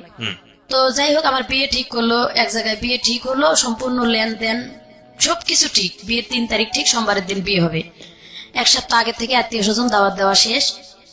একেবারে মানে বুধবারে, সোমবারে বিয়ে হবে, বুধবারের দিন আসে কি যেন ঘটনা নিয়ে বিয়ে ভাঙা ভাঙ্গি। মানে কোন আত্মীয় স্বজনে বলে দিছে যে ওই ছেলের বাপের কাছে যে আমার আব্বার চরিত্র ভালো না, মেন সমস্যা হয়েছে ওই জায়গায়। আবার আমার যে ওই যে মানে আগে সেই ঘটনাটা, এটাও বলে দিছে যে মেয়ে চলিত নেই, মেয়ে ওর মামাতো ভাইয়ের সাথে মানে এরকম কিছু হয়ে গেছে, তার বাপ মাই প্রমাণ বের করছে, অন্য কেউ না। এভাবে আর কি ওই বিয়েটা ও ছেলের বাবা দিবে না। তো ওই ছেলেটা আর কি আমার সবসময় চিন্তা, আমি যে টেলার্স এর কাজ করতাম সেইভাবে ওই তার টেলার্স এর সুতার দোকান ছিল আর কি, সুতা ঘর, কেসি ঘর, মেশিন ঘর। তো ওখান থেকে সবসময় সুতা কিনতাম। এই অনুতাপে ছেলেটার সাথে চেনা পরিচিত ছিল। আমারে যখন দেখতে আসছে ঘটকের মাধ্যমে আসে, সুধা মানে টেবিল বসাইছে, টেবিলের মাঝখানে ওর বড় ভাই এবং আপন দুলা ভাই এবং ছেলেটা। যখন আমার মাথার ঘুমটাটা খুলে তখন ছেলেটা শুধু বলে উঠছে যে মুর্শিদা তুমি তো, আমি তো তোমাকে ভালো করেই চিনি, এইখানে আমার ফুপা আবার একটা পেজ বাজালো যে অবশ্যই ছেলের সাথে কোনো ঘটনা আছে মেয়েটার, নাহলে ছেলেটা এইভাবে বলবে কেন। তো ওই ছেলেটা ডাইরেক্ট মুখের উপর বলে দিল আমার সাথে ঘটনা থাক বা না থাক আমি ওরেই বিয়ে করব। আমি ওরে চিনি আচ্ছা। আগে থেকে, মেয়েটার আচার চরিত্র ছেলেটার নাম কি ব্যবহার ছিল? ভালো। ছেলের বাড়ি আমাদের বাড়ির কাছে। নাম কি ছিল? নাম ছিল মুস্তফা। মুস্তফা। আচ্ছা, ছেলে- মুস্তফা বললো আপনাকে বিয়ে করবে। হ্যাঁ, ছেলে বললো যে আমি ওকেই বিয়ে করব। এবং বিয়ে ওই যে ওখানে ঠিক হয়ে গেল সব, সোমবারের দিন বিয়ে হবে। ছেলের বাপ রাজি না। মাঝখানে ছেলে বলতেছে যে ছেলের নাকি 13 বিঘা সম্পত্তি ছেলে নিজে কিনছিল এবং দাদাই দিছিল কতখানি, এটি দিয়ে নিজস্ব ছিল। যখন বিয়ে ভাঙে যাওয়ার মানে ধরছে, তখন ছেলে বলছে আমার আব্বারে আসে যে আমার আব্বা বিয়ে দেখ বা না দেখ, এটা আমি শুনছি আর কি, কথা আমি জানি না। মানে বাজারে আসে ছেলে বলতেছে আমার আব্বা বিয়ে দিক না দেখ, আমার 13 বিঘা সম্পত্তি আছে, দরকার হলে 2 বিঘা সম্পত্তি বিক্রি করে আমি টাউনে বাড়ি করব, আপনার মিক নিয়ে খাবো, আপনি বিয়ে দিতে সমস্যা কোথায়? আচ্ছা, এটা মুস্তফা বললো। মুস্তফা বলতেছে। আর আমার আব্বা বলতেছে যে তোমার আব্বা যেখানে রাজি না সেখানে আমি আমার মেয়ে বিয়ে দিব না। আবার কি নিয়ে বিয়েটা ভাঙলো, কানের জিনিস দিতে হবে। ছেলের বাবা বলতেছে একজোড়া সাগরিকা দিতে হবে। সব বিয়ে ঠিক হওয়ার পরে আব্বা বলতেছে যে আগে যা লেনদেন ভাঙ্গাচুরা হয়েছে আমি সেলাই মেশিন দেবো এবং যৌতুক কত কি জানি না এসব নিয়ে কয়েছে আমি কানের জিনিস এভাবে দিব না। ছেলে করছে কি, রাতের বেলা আমার আব্বার কাছে 3000 টাকা, তখনকার দিনে কিন্তু 6000 টাকা ভরি ছিল স্বর্ণ। তো আমার আব্বার হাতে রাতের বেলা, অনেক রাতের, যে ঘটকের বাসায় ঘুমে আসছিল আমার আব্বা, বিয়ে ভাঙ্গা ভাঙ্গির গন্ডগোলের পরও ছেলে 3000 টাকা নিয়ে এসে গোপনে আমার আব্বার হাতে দিয়ে বলতেছে যে আমি ওরে বিয়ে করব, আপনি এটা দিয়ে কালকে কানের জিনিস বানাই দিবেন, বলবেন আমি দিছি। আচ্ছা, আমার আব্বা বলছে এটা 2 দিন পরে প্রকাশ হলে আমার মেয়ের সাথে তুলনা দিবে তোমার আব্বা, এভাবে তো হবে না। এভাবে আর কি তাদের ভিতর কাটাকাটি হয়ে গেছে, বিয়ে আর ওখানে হলো না। সোমবারের দিন বিয়েটা ভেঙে গেল। বিশেষ করে আমার আব্বা গুরুত্ব দিলে কিন্তু বিয়েটা হইতো। জি। ওই ছেলে বলছে যে আমি করব, আমার আব্বা দিক বা না দিক, আমি আমার আত্মীয় স্বজন নিয়ে এসে বিয়ে করব এবং আমি 2 বিঘা জমি বিক্রি করে হলো বাড়ি করব টাউনে, আমার নিজস্ব জমি আছে। আমার আব্বা অতটা গুরুত্ব দিল না, ওখানে দিবেই না, শেষ দিবে না। সোমবারের দিন বিয়ে আর হলো না। মানে আত্মীয় স্বজন আমার নানি মামিরা আসছিল আমাদের বাড়িতে, এরা ফেরত গেল। আমার আব্বা লজ্জায় আর মানুষকে মুখ দেখাতে পারতেছে না। তো এখানে আমার কোনো দোষ ছিল না ভাই, আমি কি করব? আমি তো কোনো কিছুই করি নাই। রাইট, বাবাই তো বিয়ে ভেঙে দিয়েছে। অথচ আমার আব্বাই বলতেছে তুই কলঙ্কিনী, তুই গলায় ফাঁস নিয়ে মরতে পারিস না। তো এই কথার জন্য আমি আর কিছু বলি না, শুধু বলি যে বিয়েটা ভেঙে গেছে এতে আমি খুশি, হোক বা না হোক। আমি পরীক্ষা দিতে পারতেছি সামনে, নিজের পায়ে নিজে দাঁড়াইতে তখন পারবো। আপনি কিসে পড়েন? ইন্টারে? না, ইন্টার পড়ি না, আমি তখন 10-এ পড়ি। আচ্ছা, বলতেছি যে আমি ম্যাট্রিক পরীক্ষাটা তো দিতে পারবো সামনে, বিয়েটা হলো না।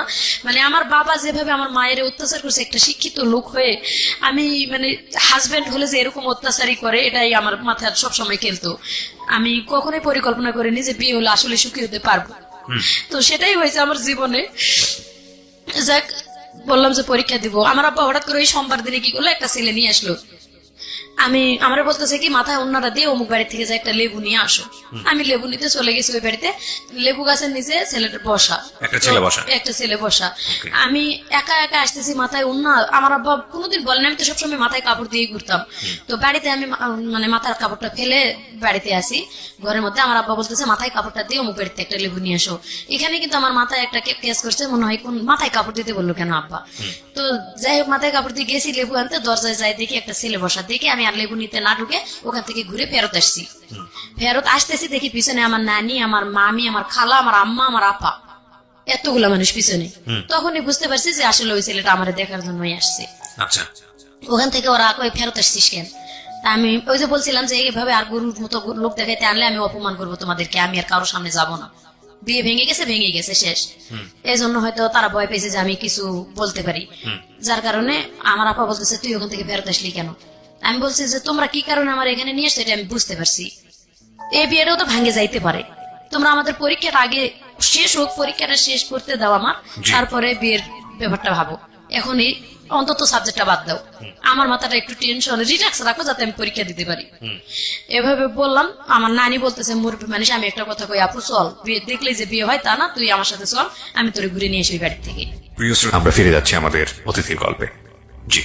আমি গেলাম, মানে যাইতেছি না, দেখো ছেলে অনেক চালাক ছিল, ও সাইকেল নিয়ে বের হয়ে চলে গেল ওই বাড়ি থেকে। আমার সামনে দিই, আমি পিছনে ঘুরে আসি আর কি, ও চলে গেল। দেখলাম যে রাস্তার দিকে চলে গেছে, তখন আমি যাই ওই বাড়িতে ঢুকলাম, ঢুকে বললাম যে ফুপু তোমরা একটা বিয়ে ঠিক করলা, করার পরে দেখলা যে সেটা এইভাবে এইভাবে ভেঙে গেল, আমার পরীক্ষাটা দিতে দাও, আমি একটা যদি জব কোনো জায়গায় পাই বা নিজে একটা কিছু নিজের পায়ে করে দাঁড়াইতে পারি, তখন বিয়ে সাথে ব্যাপারটা দেখা যাবে। কয় ঠিক আছে, তুই যেটা করবি সেটাই হবো। উল্টে ওই ছেলে আবার ঘুরে আসে বাড়ি ঢুকলো। ঢুকে আমার ওই এক নজর দেখলো, দেখে চলে গেল। যাই নাকি ওর দুলাভাইয়ের কাছে বলছে যে আমি যে মেয়েরে দেখে আসলাম, যদি তুমি আজকের মধ্যে আমার বিয়ে না দাও তাহলে আমি রেল লাইনের মধ্যে মাথা ঢুকাই দেবো। ওকে। তো ওর দুলাভাই সেই দিনই ওই কথা মতোই আমাকে দেখতে আসলো আর কি।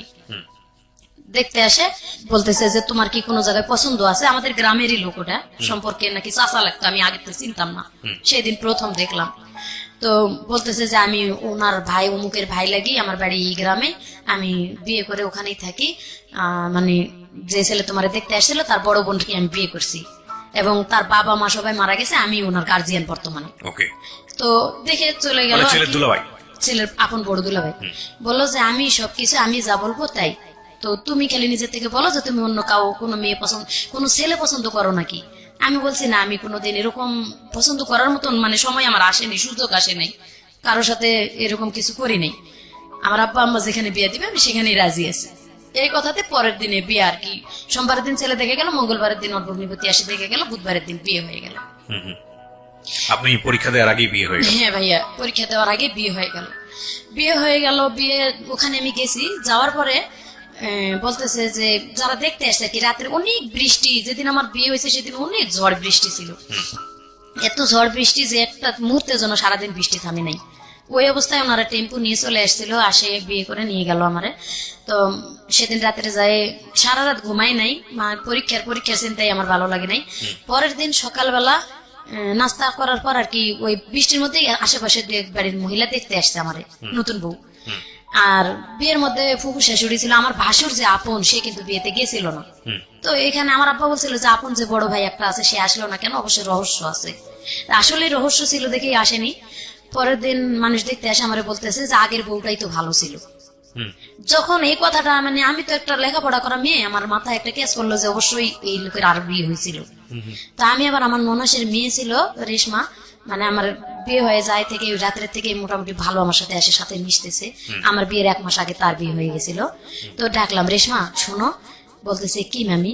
আমি বললাম যে মা, আমারে যে কথাটা জিজ্ঞাসা করলো, তো মানে তোমার যে বললো যে আগের বউটাই ভালো ছিল, এই কথাটা রহস্য তুমি আমারে বলো। তোমার এটা জানে তোমার কি লাভ? আর যে মানুষগুলো বললো যে আগের বউ ভালো ছিল, খালি ভালো দেখতে চেহারা ভালো হলেই হবে, এই মেয়ে কোরআন পড়া, কয়দিন পরে মেট্রিক পরীক্ষা দিবে, মেট্রিক পর্যন্ত লেখাপড়া আছে, এই কথাটা আর কি আমি শুনলাম। আমি আর আমার হাজবেন্ডের সাথে কথা বলিওনি, মানে 15 দিন যাবত বলিনি, তখন থেকে কথা বললামই না। আমি মানে 3 দিনের দিন আমার আব্বা আসে নিয়ে গেল, আসে আমার বললেন না কেন? ওই কথাটা আমার মাথায় কেস করলো যে আগে বিয়ে হয়েছিল। ও আচ্ছা আচ্ছা, ওকে। মানে মানুষে বললো যে সকালবেলা, আগে রাত্রে তো কথা বলার মতন সুযোগ হয়নি, বিয়ে করে নিয়ে এসে ওই আমার ননাসের বাড়িতে উঠাইলো, যার যার ঘরে সবাই যাই ঘুমাইলো। আমি আমার নানির একটা ঘর দিল, নিয়ে ঘুমাইলাম, আমার ননাস এক পাশে খাটে ঘুমাইলো, আমরা এক পাশে চৌকিতে ঘুমাইলাম।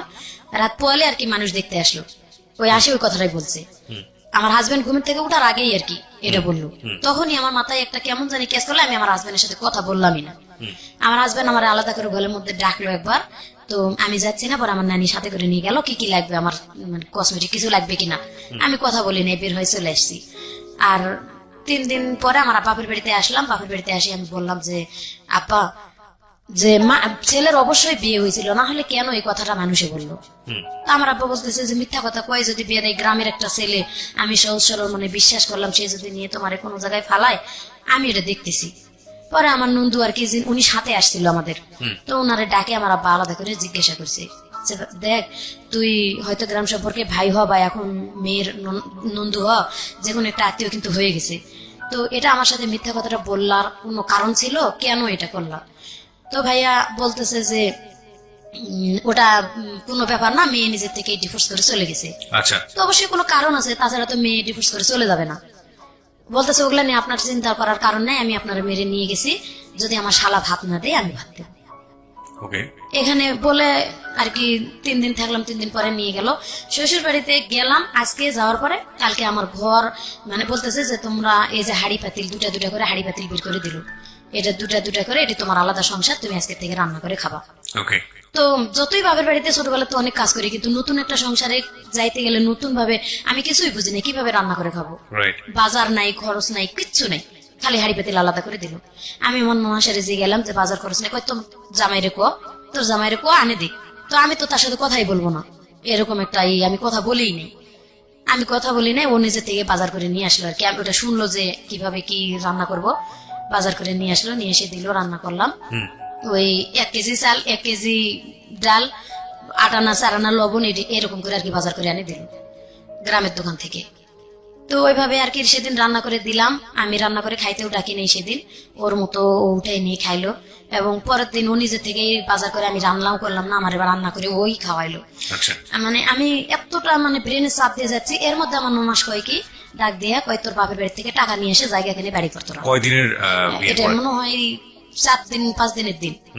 বলতেছে যে তুই জায়গা কিনে তোর বাপের কাছ থেকে টাকা আনে জায়গা কিনে তোরা বাড়ি কর। আর তখন জায়গার দাম 500 টাকা শতাংশ।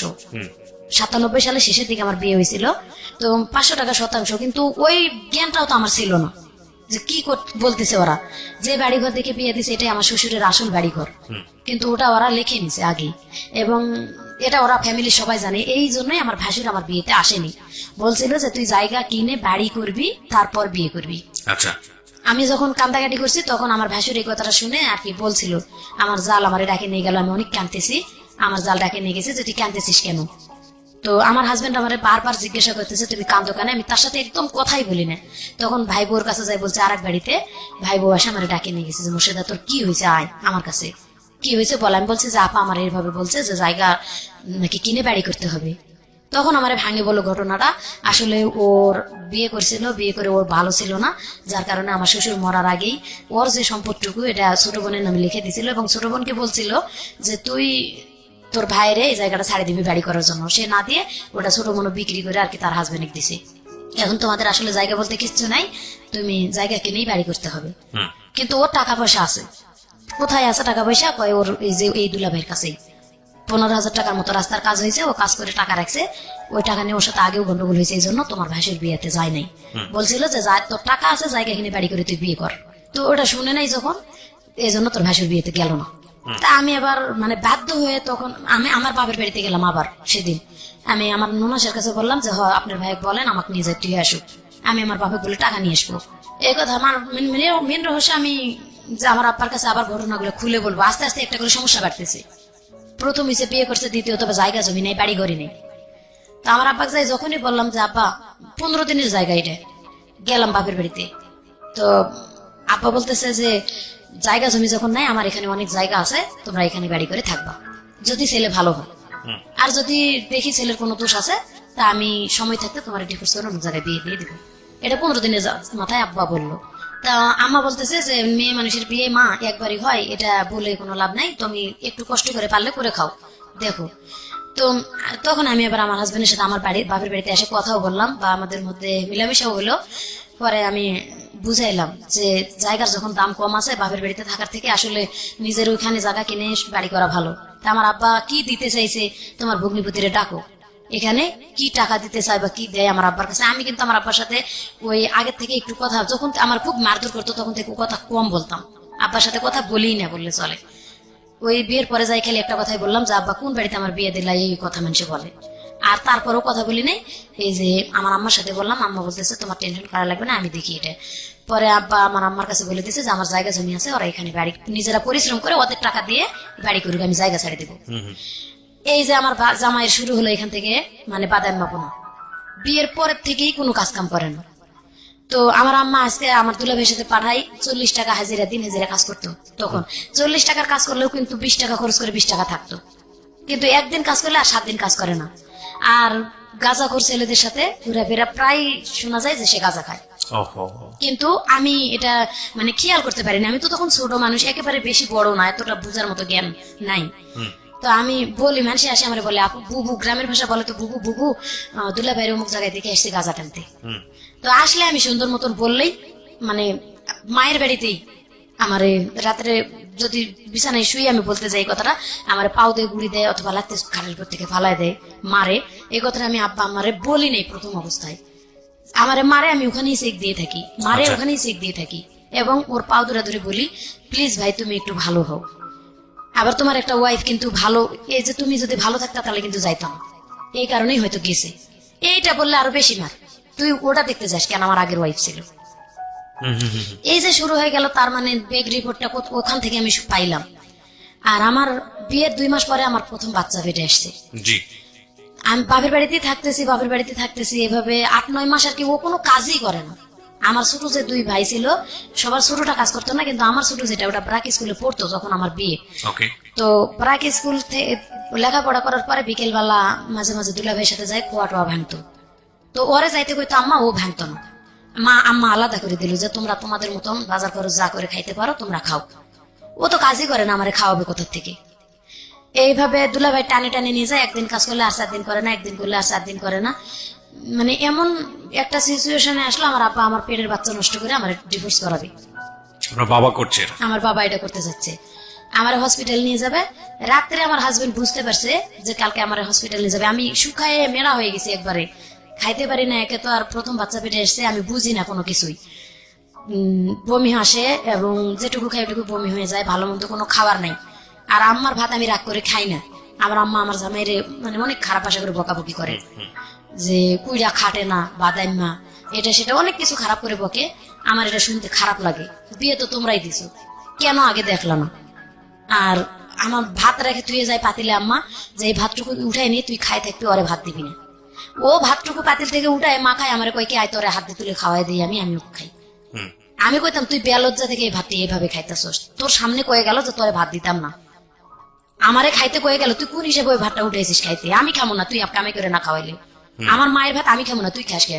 কয়ে যতক্ষণ আছে ততক্ষণ খামু, যখন থাকবো না তখন খামো না। মানে এমন বেলজ্জা। ওকে। তো এইভাবে চলতে চলতে আমার বাচ্চাটা হয়ে যায়। ওই গ্রামে খালা খালু আছে এদের বাড়িতে, আমি খালার বাড়িতে যাই, 2টা থাল বাসন মাঝে দিয়ে ওখান থেকে খাই আসে চুপ করে থাকি। মামির বাড়িতে 2 থাল বাসন মাঝে দিয়ে ওখান থেকে খাই আসে চুপ করে থাকি। মানে এত একটা পজিশনে আসলো যখন প্রায় 7 মাস বাচ্চা, তখন আর আব্বা শুনবেই না, আমার আব্বা নষ্টই করবে বাচ্চা, আর ও রাখাই যাবে না, ওর জীবনটা নষ্ট হয়ে যাবে। তো হাসপাতালে নিয়ে যাওয়ার জন্য বের হয়েছে, ও কান্দাকাটি শুরু করে দিচ্ছে, আমি ভালো হয়ে যাবো, ওরে হাসপাতালে নেন না। আগের বউ নাকি 9 মাসের বাচ্চা নষ্ট করেই একবারে মানে দিন পুরা এটা 9 মাসের বাচ্চা নষ্ট করেই ওরে ডিভোর্স করছে। তো সেই হিসাবে ও জানে, এটা ওর অভিজ্ঞতা আছে। বলতেছে যে 7 মাসের বাচ্চাটা নষ্ট করে তোমারও মায়েরা ফেলাবে তোমার আব্বা আম্মা, তুমি একটা বুদ্ধি করো, আমরা এখান থেকে চলে যাই। আমি কই না, আমি এখান থেকে তুমি ভালো না হওয়া পর্যন্ত আমি চলে যাবো না, আমি বাপের বাড়িতে থাকবো। আমি তো এখানে ওর বাড়িতে 2-1টা থাল বাসন দিয়ে খাইতে পারতেছি। আমার আম্মাও কিন্তু বুঝতে পারে না জিনিসটা, আমি এখানে ওখানে মানুষের বাড়িতে কাজ করে খাইতেছি। বা মামিরা গ্রামবাসীরা আমার এমনি ডাকে খাওয়াই, এরকম করে আমি চুপ করে না খাই থাকার মতো ভান করি। এভাবে থাকতে থাকতে বাচ্চাটা হয়ে গেল। বাচ্চাটা হওয়ার পরে 5 দিন পর্যন্ত আমার আম্মার ঘরেই খাইলাম। 5 দিনের পরে ওরে বকাবকি শুরু করলো, ও চলে গেল। নতুন একটা সাইকেল কিনে দিল আম্মা, কিস্তি তুলে বললো একটা সাইকেল কিনে দিলাম, তুমি রাজমিস্ত্রি কাজ করো আমার বড় জামাইয়ের সাথে। বড় জামাই কাজ করে, ওদের সাথে কাজ করলে তুমি যে হাজিরাটা পাবা অন্তত 7 দিন পরে 40 টাকা কিস্তি চালাতে পারবা, আর সংসারও চালাতে পারবা, বাচ্চা হয়েছে যেহেতু। ও 1 সপ্তাহ মনে হয় ঠিক মতো চালালে। প্রথম 1টা কিস্তি নাকি 2টা কিস্তি ঠিক মতো দিছে, আমার মনে নাই। তারপরে ও সাইকেলটা নিয়ে কাজ করার উচিলে বের হয়ে চলে গেছে। আচ্ছা। যায় আর আসেনি বাড়িতে, আসে নাই। আমি তখন কিন্তু আতুর ঘরে, আমার আব্বাও তখন বাড়িতে নাই। আমার আব্বা আগে থেকেই মাঝে মাঝে বাড়িতে থাকতো না, 4-5 মাস। আমার বাচ্চা যে সময় হয়েছে ওই সময় আমার আব্বা বাড়িতে নেই। ওকে। আমার আম্মারও দিন কষ্টে যাইতেছে খুব।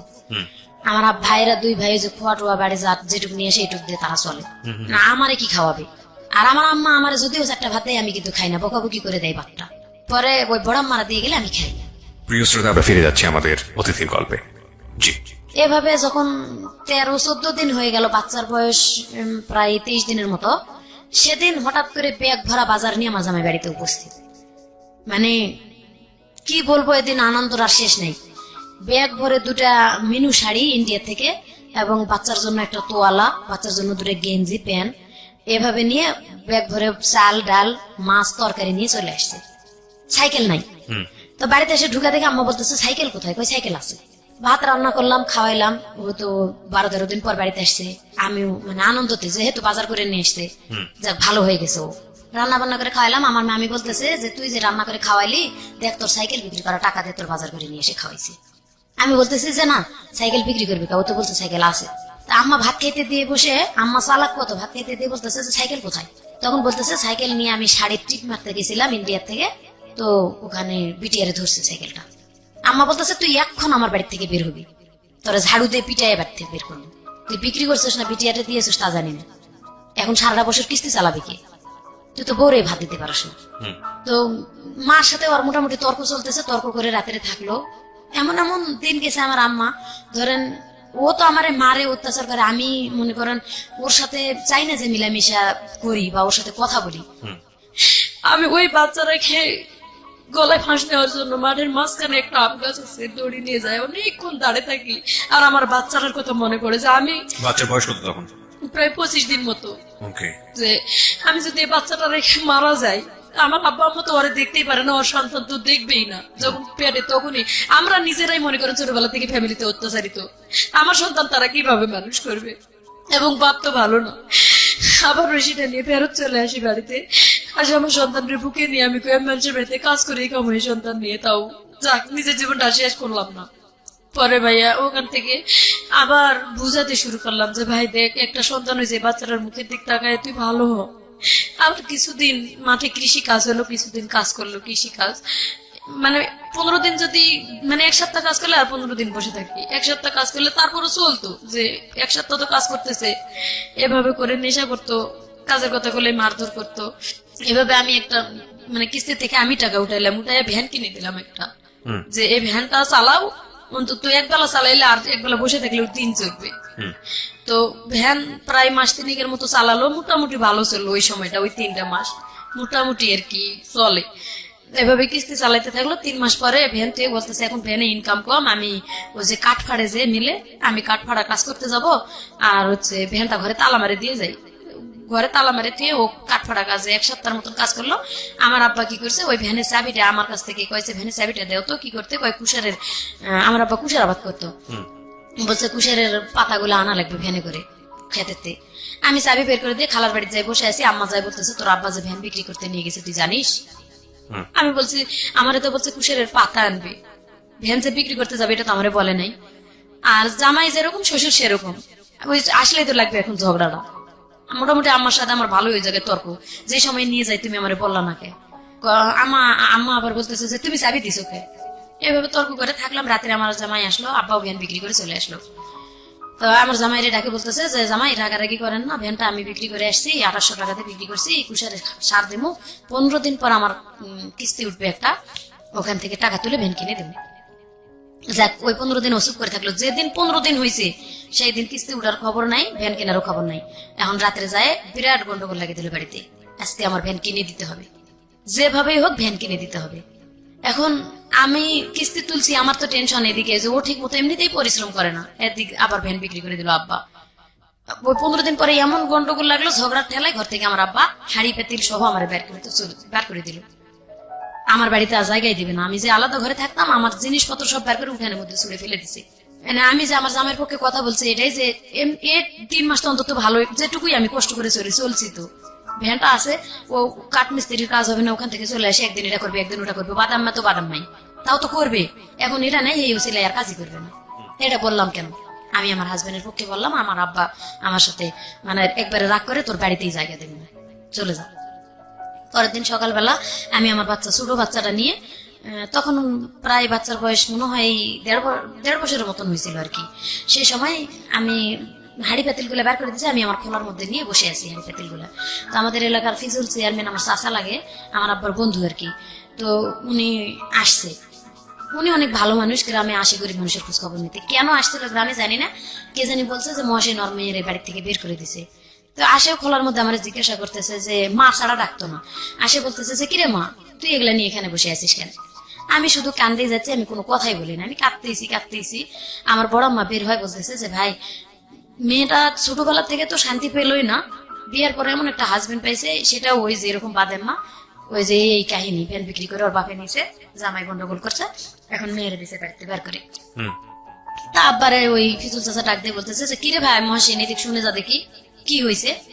আমার আব্বা বের হয়ে আসে বলতেছে যে হ্যাঁ চেয়ারম্যানের কাছে যখন বিচার দিছিস ভালোই কাজ করছিস বেটি, আমারে বলে। অথচ আমি কিন্তু কোনো কথা বলিনি ভাইয়া। বলতেছে বিচার যখন দিছিস তা তোর আজকের থেকে তোর কপাল ভাঙ্গা, যা টাকা তো আমি দেবই, তো তোরে আমি ত্যায্য করে দেবো, আর না হলে হাজবেন্ড ছাড়তে হবে। ওই মুহূর্তে মানে সেই দিন চেয়ারম্যান বললো যে টাকা দিবি, ঠিক আছে, আমার বিচার তো মেয়ে দেয় নাই, তুই ভাই কি অন্যায় করছিস না করছিস সেটা তুই নিজেই জানিস না। এই মেয়েটা এত ছোট বাচ্চার মা, তুই কিভাবে বের করে দিলি মেয়েটার ঘর থেকে? জানিস তো তার হাজবেন্ড ভালো না, মেয়েকে নিজে নিজে বিয়ে করছিল না, তুই দিছিলি? কয় আমি দিছিলাম। এইভাবে যখন মানে চেয়ারম্যান চাচা বলে যাওয়ার সাথে সাথে বললো যে আমি টাকা দিলে ভোট অফিসের মাধ্যমে দেবো, এবং চেয়ারম্যানও বললেন ঠিক আছে ওই আমার মাধ্যমে দিলে আমার মাধ্যমে দিস, কালকে মানে চেয়ারম্যানের হাতে দিবে বলছে ভোট অফিসের মাধ্যমে দিস। এটা এক রাতের মধ্যে আমার আব্বার মাথায় কি শয়তানি চাপছে, উনি একটা ডিভোর্স পেপার লিখছে, একটা মানে বাবাকে ত্যায্য করার জন্য লিখছে, হয় যদি আমি হাজবেন্ড চাই তাহলে বাবাকে ত্যায্য করে দিতে হবে, ওখানে একটা সিগনেচার করতে হবে স্ট্যাম্পে, আর যদি মানে হাজবেন্ড চাই তাহলে, হাজবেন্ড না চাই তাহলে হাজবেন্ডকে ডিভোর্স করতে হবে। এটা চেয়ারম্যানের কাছে নিয়ে যায়, শো করছে।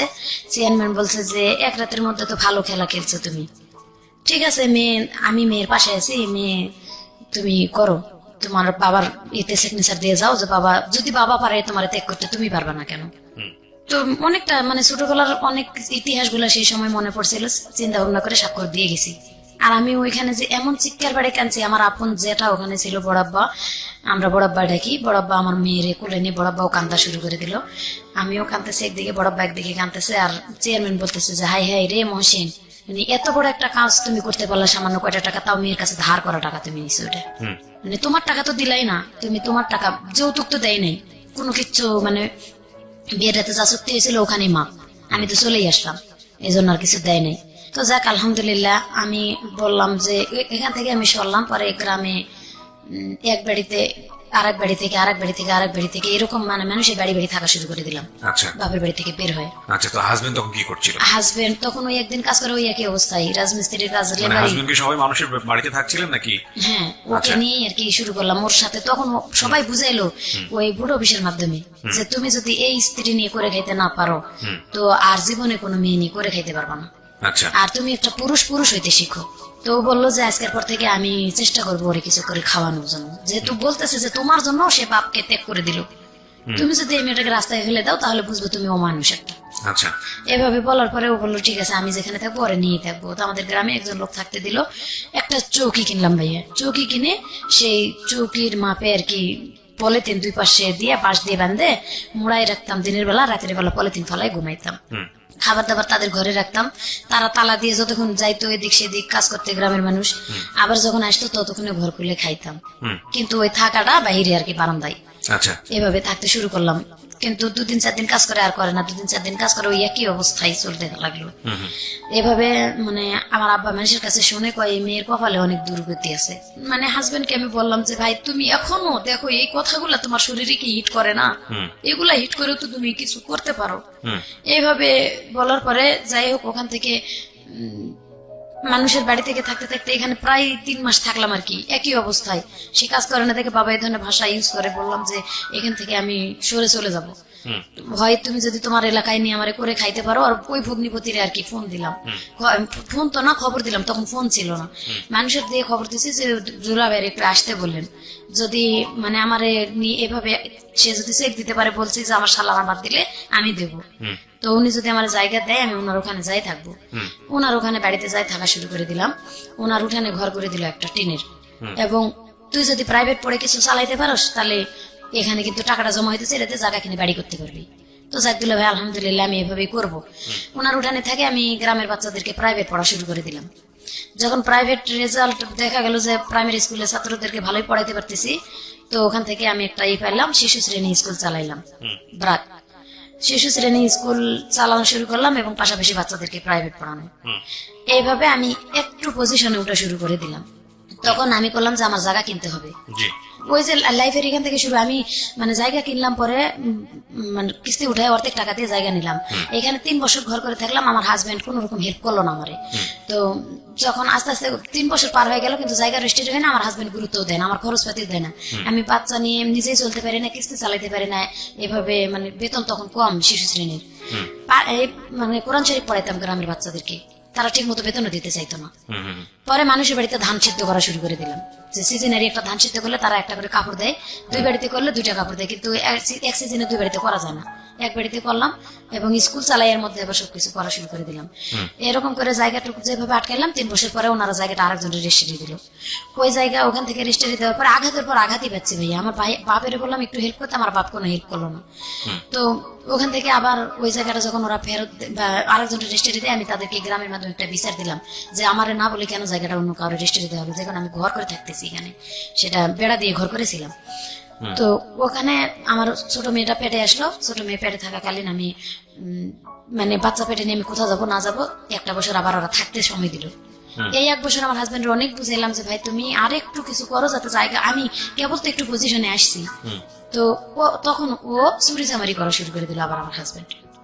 আচ্ছা, যার কারণে কারেন্টের পোল থেকে, কারেন্টের তার থেকে, সরকারি টিউবওয়েল এলাকার মানে যত কিছু আছে ভাইয়া, না বললে আপনি বুঝবেন না আমার মানে আমি কোথা থেকে আঘাত পাই, কোথায় আসছি। মানে যা আছে তোর চারপাশে যা পাচ্ছিল সব চুরি করছে, সব চুরি করা শুরু করে দিল। তো ওরা আমি এটা আপনার বাবার অভ্যাসের কিছুটা ওনার মধ্যে চলে আসছে। তখন আমি এক অত্যাচার থেকে আরেক অত্যাচারে চলে আসলাম এবং আমার 2টা বাচ্চা। তখন আমি পারি না কিস্তি চালাইতে। এইভাবে যখন চুরি চামারি শুরু করে দিল, আমি না করে দিলাম যে ভাই তুই এটা করিস না। আমি ওর এক কথায় ওর কামাই খাওয়া বন্ধ করে দিলাম। তুই তোর মতো থাক, আমি আমার মতো থাকি। আমি আমার বাচ্চাদেরকে নিয়ে আমি ধান সিদ্ধ করে খাই বা এটা ওটা করে আমি আমার বাচ্চা 2টা মানুষ করবো। কিন্তু তোরা আমি ডিভোর্স, কি কারণে তোরা ডিভোর্স করবো না? আমার বাবা মারে, আমার বাপের আমি কিন্তু ত্যায্য করে দিয়ে এসছি তোর কারণে। এই মানে প্রসঙ্গটা ধরে আমি কিন্তু আর ডিভোর্স করতেছি না। আর বাচ্চা আমি এখান থেকে বাদ হয়ে গেলে আমার অন্যখানে বিয়ে হতে হবে। আমি যার কারণে আমি এখান থেকে বের হতে পারতেছি না। তুই তোর মতো থাক, তুই বিয়ে শাদী করে সংসার করলে কর। এইভাবে আমি বাচ্চা 2টা নিয়ে গ্রামে থাকা শুরু করে দিলাম। তারপরে আরো 1 বছর পরে আমি ওই জায়গাটা বাদ দিয়ে আমি আর 7 শতাংশ জায়গা কিনলাম। তখন আমার বাবারে ডাকলাম যে আমার জায়গাটা রেজিস্ট্রি করে দিতে। আচ্ছা, এই সম্পর্কে আমি জানি না। ওই ভগ্নিপতি যে বাড়িতে বের করে দিল তারাও ডাকলাম, যেহেতু আমি জায়গাটুকু নিলাম কষ্ট করে, রেজিস্ট্রি করে দিল। তারা বলতেছে যে তুই তোর হাজবেন্ডের নামে দিস না। তো আমি ওর নামে দিলাম এই কারণে, যদি আমি আগে মারা যাই ও কোথায় থাকবে? ওরাতে আমি বাদ দিতে চাচ্ছি না। আমার বাবার উপর টিকে দিয়ে আমি ওরা নিয়ে করে খাইতে চাচ্ছি। ও যা মানে তাই করুক, ওটা ও খাবে, আমি খাবো। তখন আমি কিস্তি উঠাইলাম, উঠায় 7 শতাংশ জায়গা কিনলাম। আচ্ছা, কিনে বাড়ি করলাম। ওইখানেও আবার মাঠের থেকে মাটি ঢয়ে, নিজে মাথায় করে মাটি ঢয়ে ঘর করলাম 2টা মাটির ঘর করে এখানে থাকা শুরু করে দিলাম। কিন্তু আমি যখন ঋণ হয়ে গেল, জায়গা অনেক 2-3টা সমিতি থেকে কিস্তি উঠাইছি, আমি আর কুলাইতে পারতেছি না। ঘর করার পর আমি আর গ্রামে থাকতে পারলাম না। এ বাড়ি ওই বাড়ি থেকে চাল ধার করে খাওয়া শুরু করলাম। ধার করেও আর কুলাইতে পারতেছি না, মানে একেবারে ঋণের বোঝা আমার বেশি হয়ে যেতেছে। তখন আমি ঢাকা চলে আসলাম। আমি ঢাকা চলে যাব, গ্রামের মানুষের কাছে, এর কাছে ওর কাছে 200-100 টাকা ধার নিলাম যে 100-100 করে ধার দেয়। আমার খালাতো মামাতো ভাই, মানে তখন আমার জামাই খুব হাত মারধর করতো আমারে, খুব প্রচুর। তখন আরো বেশি হলো। ওই যে ও যে কাজগুলো করে আমি করতে দেব না, যার কারণে আমার বেশি অত্যাচার শুরু করে দিল। প্রিয় শ্রোতা, আপনারা শুনছেন প্রাণ মিস্টার ম্যাঙ্গো ক্যান্ডি প্রেজেন্স জীবন গল্প। জীবন গল্পের অতিথির গল্পে আবারও ফিরবো। তার আগে আপনাদেরকে মনে করিয়ে দিচ্ছি, সিচুয়েশন যখন খুব কড়া, মন বসে না কোনো কাজে, তখন মন ঠিক করতে মুখ দিতে পারেন কাঁচা আমের স্বাদে Pran mister mango candy, good mood guaranteed.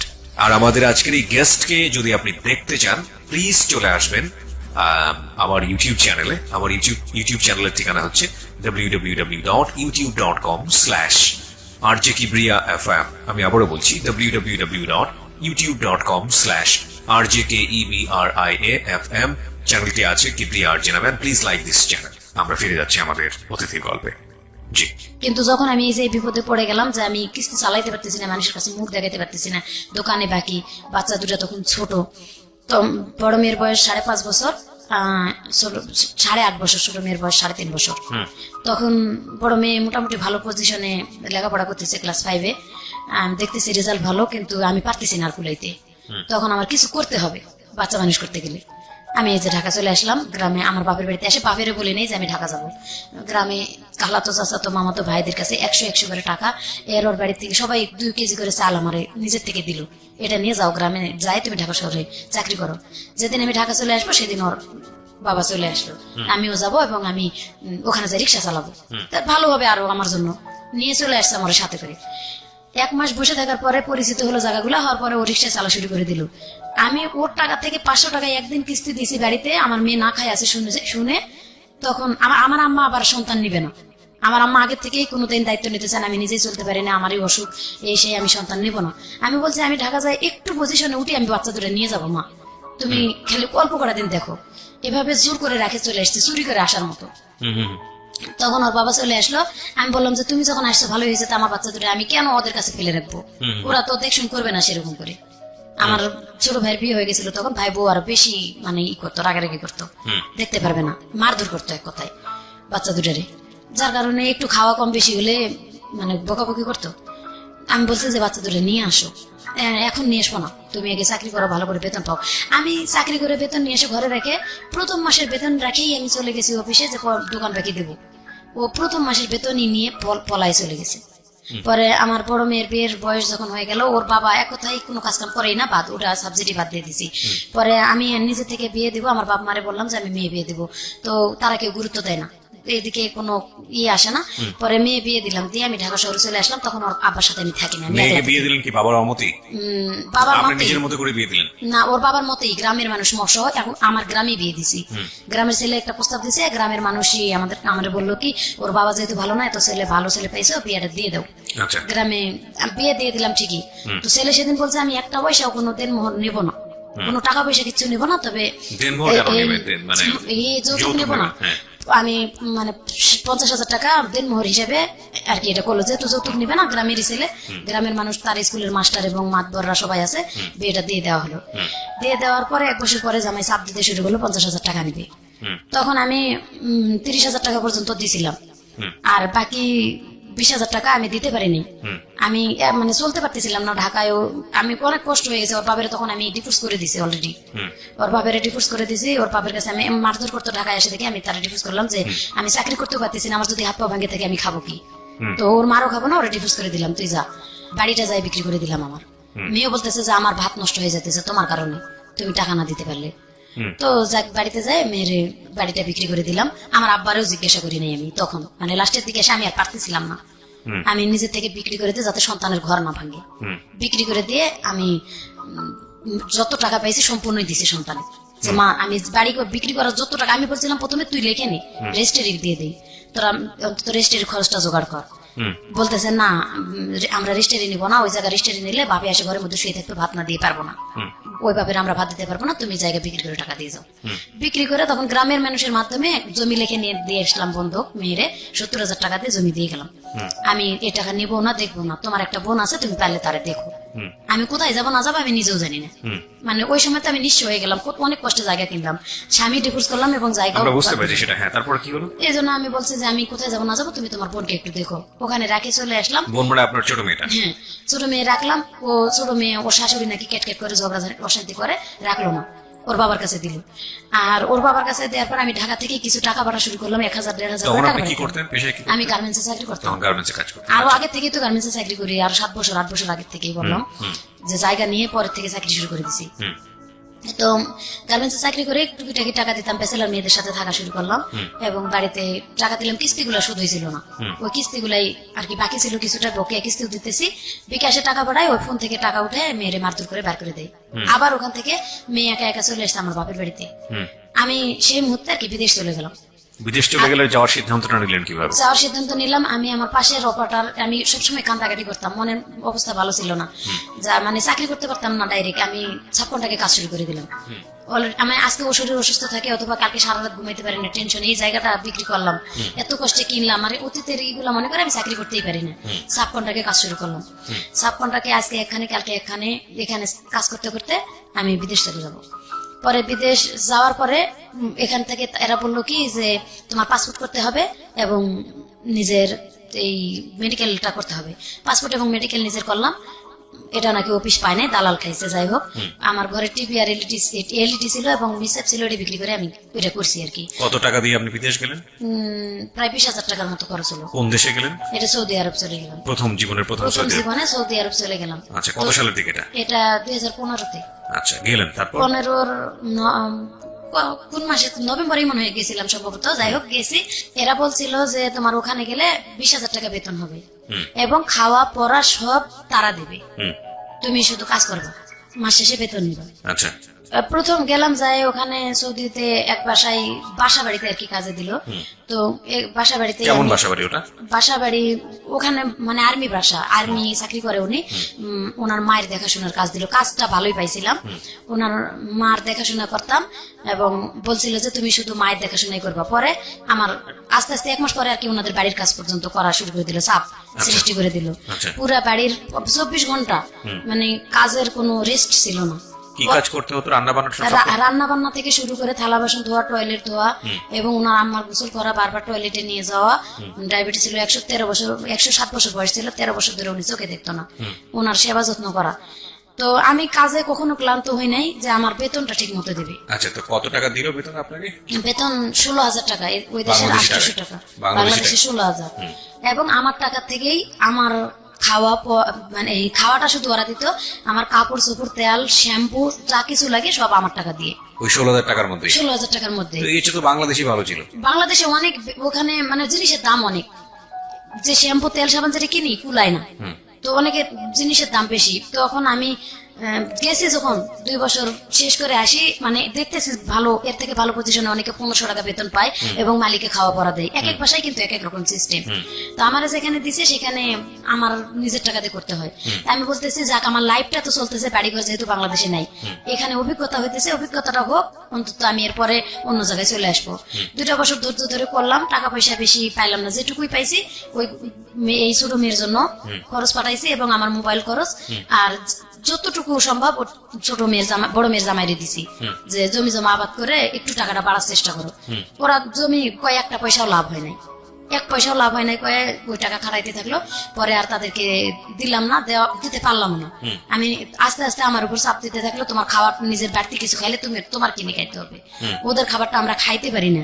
ওখানকার কষ্ট হয়েছে, ওরা মুরগি একটা মানে বড় পাতিলে করে পানি সিদ্ধ করে বড় মুরগিটা, গোটা মুরগিটা চিরে শুধু ধুয়ে কোন রকম রক্ত সহই থাকে ওরকমই সিদ্ধ করে পানিটা, লবণ আর একটু মশলা দিয়ে, কি ধরনের মশলা দেয় ওটা গুঁড়া মশলা দেয় ওরা, দিয়ে পানির মধ্যে সিদ্ধ করে মুরগিটা তুলে পুড়তে দেয়, আর ওই পানির মধ্যে ভাত রান্না করে খায়। ওটি আমাদের খাওয়া সম্ভব হয় না, যার কারণে আমাদের আলাদা কিনে খাইতে হয়। তাই আলাদা খাইলে আমার টাকা দিয়ে কিনে সম্ভব হয় না। মানে কি গন্ধ লাগে বা এরকম কোনো কিছু? গন্ধ বলতে রুচি হয় না, এক কথায় ওই যে রক্তওয়ালা মুরগিটা বা মশলা ছাড়া আমরা তো কষায় মুরগি রান্না করে খাই, আর ওরা আস্তা পানির মধ্যে শুধু টক করে ফুটায় সিদ্ধ হলে ওই যে পুড়ে চুলার মধ্যে দিয়ে যে বেক করতে দেয় ভাই, যেটাকে বলে আপনার হচ্ছে হলো যে, যাই হোক ঠিক আছে, সমস্যা নাই। হ্যাঁ, তো ওই সিস্টেমটা ভালো লাগছিল না? ভালো লাগছিল না, মানে খাইতে পারতেছিলাম না। আমি বলতেছি এটা আমি খাইতে পারতেছি না, বলে তুই যদি আলাদা কিছু খাস তোর কিনে খাইতে হবে। হ্যাঁ, আমি আমার টাকাতে কিনেই খাচ্ছি, মানে আমি চাইতেছি যে আমার অভিজ্ঞতাটা হোক বা ভাষা জানি, এর থেকে ভালো জায়গায় যাতে আমি আসতে পারি। তখন এভাবে 2টা বছর কাটাই ভাই আমি চলে আসছি। চলে আসার পরে 4 মাস ছুটির পরে ওই এজেন্সিতেই যোগাযোগ করছি এবং বলছি যে আমি ভালো কোনো জায়গায় যাইতে চাই, আপনারা একটু সময় নেন, বেতন বেশি করে এবং ভালো জায়গায় দিবেন, যেখানে তারা অনেক মেয়ের আমি দেখে আসছি লেখাপড়া জানে না, ভালো ভাষাও বলতে পারে না, ভালো কাজও করতে পারে না, নামাজ কালামও পড়ে না। সেই মেয়েদেরকে যদি ওরা 1500 টাকা বেতন দেয় এবং খাওয়া পড়া সম্পূর্ণ দেয়, 30,000 টাকা কিন্তু থাকে যায়, তাহলে আমার কেন থাকবে না? ওয়াইফাই দেয়, ফোন ব্যবহার করতে দেয়। তো বলতেছে হ্যাঁ তোমার এরকমই হবে। এজেন্সির মাধ্যমে চলে গেলাম আর কি, এটাই তারা বললো। এজেন্সির মাধ্যমে যখন আমি ওখানে চলে গেলাম, প্রথম বাসাত যাওয়ার পরে সকাল 6টা থেকে রাতের 9টা পর্যন্ত কাজ।